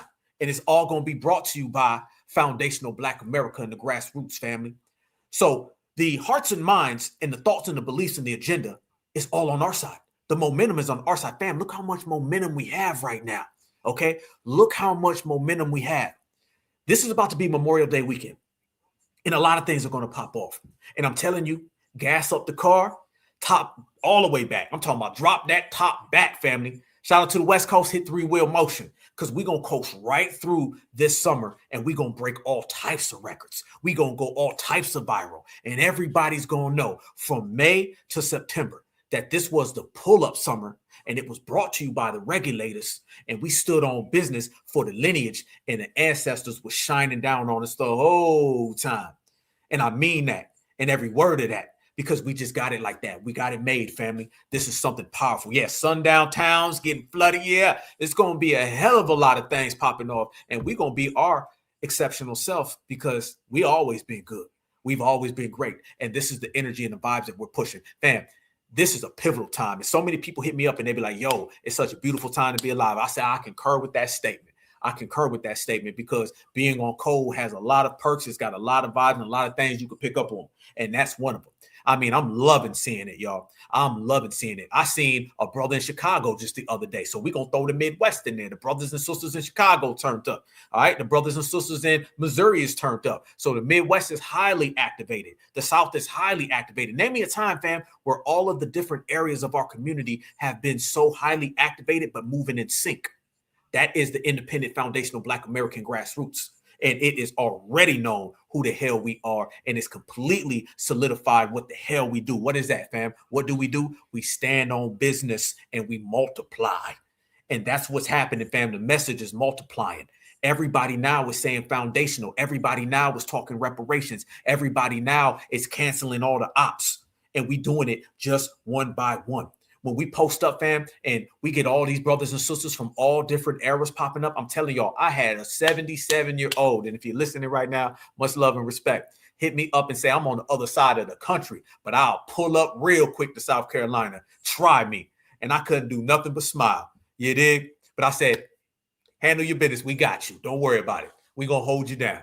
But that's the beautiful vibe, fam. Everybody's ready to ride. Everybody's ready to go, man. We trained to go, y'all. Everything green lit right now. It's real good. And remember, y'all, we smooth. We ain't out here doing nothing crazy. They acting way crazy. Fam, they the ones jumping on tables and yelling. We ain't doing none of that. We're just dominating with our energy. Our action and our energy is what's dominating. So that lets you know that we're moving in a different playing field, a different plateau. We're on a different level than everybody else. And you can see by the regulators regulating everywhere. That's why I say it's a regulated tour. And where this tour stops next, fam. And I want all my brothers and sisters listening to me right now. And I've been already getting a lot. If there's a spot, if there's a place and something that you feel in your heart of hearts needs to get some regulator energy, holla at me. Okay, holla at Black Alpha, and I'll let the fam know. And I put everybody on game and everybody in communication so everybody can move and we can get it done. Because outside is our side, and wherever we go, the cameras go, family. So we got this stuff all made. We got this all locked up. Nobody can see the certified foundational Black American grassroots, the regulators, the ones who built this country, the ones who maintain and sustain this country. Can't nobody see us. A hell of a lot of people want to be us, family, but all they doing is hoping and wishing. And that's the thing, y'all. We not hoping and wishing. Them days is gone. The begging and the praying, none. We ain't sitting around here wishing something comes on. Nobody's putting no jacket on us. Nobody's putting a badge on. Nobody's running around here acting like they talking to us. Whatever a Democratic issue is, that's a Democratic issue. Whatever a Republican issue is, that's a Republican issue. The only thing that matters is what we say. And that's the thing, fam. We're in the era now. It's what we say. If we say it's popping, it's popping. If we say it ain't, then it ain't. No longer are people going to try to get us in the direction to go how they want us to go. If you can go get 5 or 6 Democratic shields with some butter biscuits, they can do that stuff better than we ever could. We ain't interested. Let me tell you what we interested in. It's reparations. Fam, when they going to find out reparations ain't going away, y'all? When they going to find out reparations ain't going away, man? You see that Tom Steiner, he was trying to run away from reparations. And we got some more. I'm going to holler at my West Coast family, y'all. We're going to break down because there's a lot more stuff to that story. But I know the regulators was out there and he was shook. He didn't even want to get out of the car. He was like this, wasn't he? He was like this. I ain't never seen stale Miracle Whip. All right, he was stale Miracle Whip, fam. All right, they done froze up Miracle Whip, fam. Let me tell you something. Them West Coast riders, them West Coast regulators, they done staled up Miracle Whip. They had frozen Miracle Whip. He thought when he got in that car, he was good, right? As soon as he got in that car, fam, he looked like a mayo jar somebody left in the deep freezer. He couldn't even move. He was like, I can't even get out of here. Yeah, that's exactly what it is. Yeah, frozen stale mayo. Ain't nothing worse than that. But that's what's happening when the regulators show up, fam. The regulators will turn a Miracle Whip jar into a frozen mayo jar. That's just how we get down. We everywhere, and we really making it happen. Tethers just get checked. I got brothers and sisters right now in Louisiana saying, Essence Festival, regulator tour, holla at me, baby. And I said, shout out to you, baby. So let's make that all pop off. Everything, fam. All cards on the table. Because let's put it real.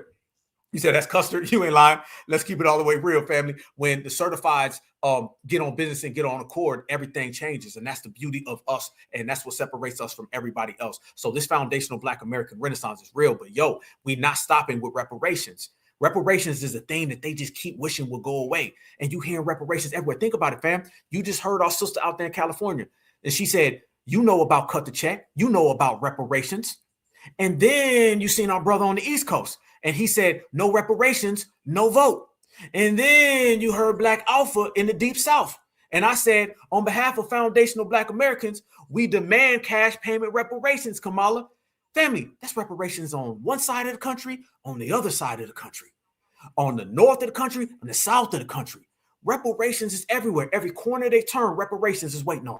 Every time they try to go on down to Selma, I know they don't want to talk about reparations. They want to just ignore it. They can no longer ignore what we have created, because what we have created is so strong and so powerful that it can't be denied. And that's the beauty of the grassroots, y'all. This is a grassroots era. Matter of fact, today is Malcolm X's birthday, and I quoted this before, and I'm going to quote it again in the spirit of Malcolm X. Malcolm X said, when they had the wheelchairs on Washington the first time, he said they was making phone calls. A lot of people don't know.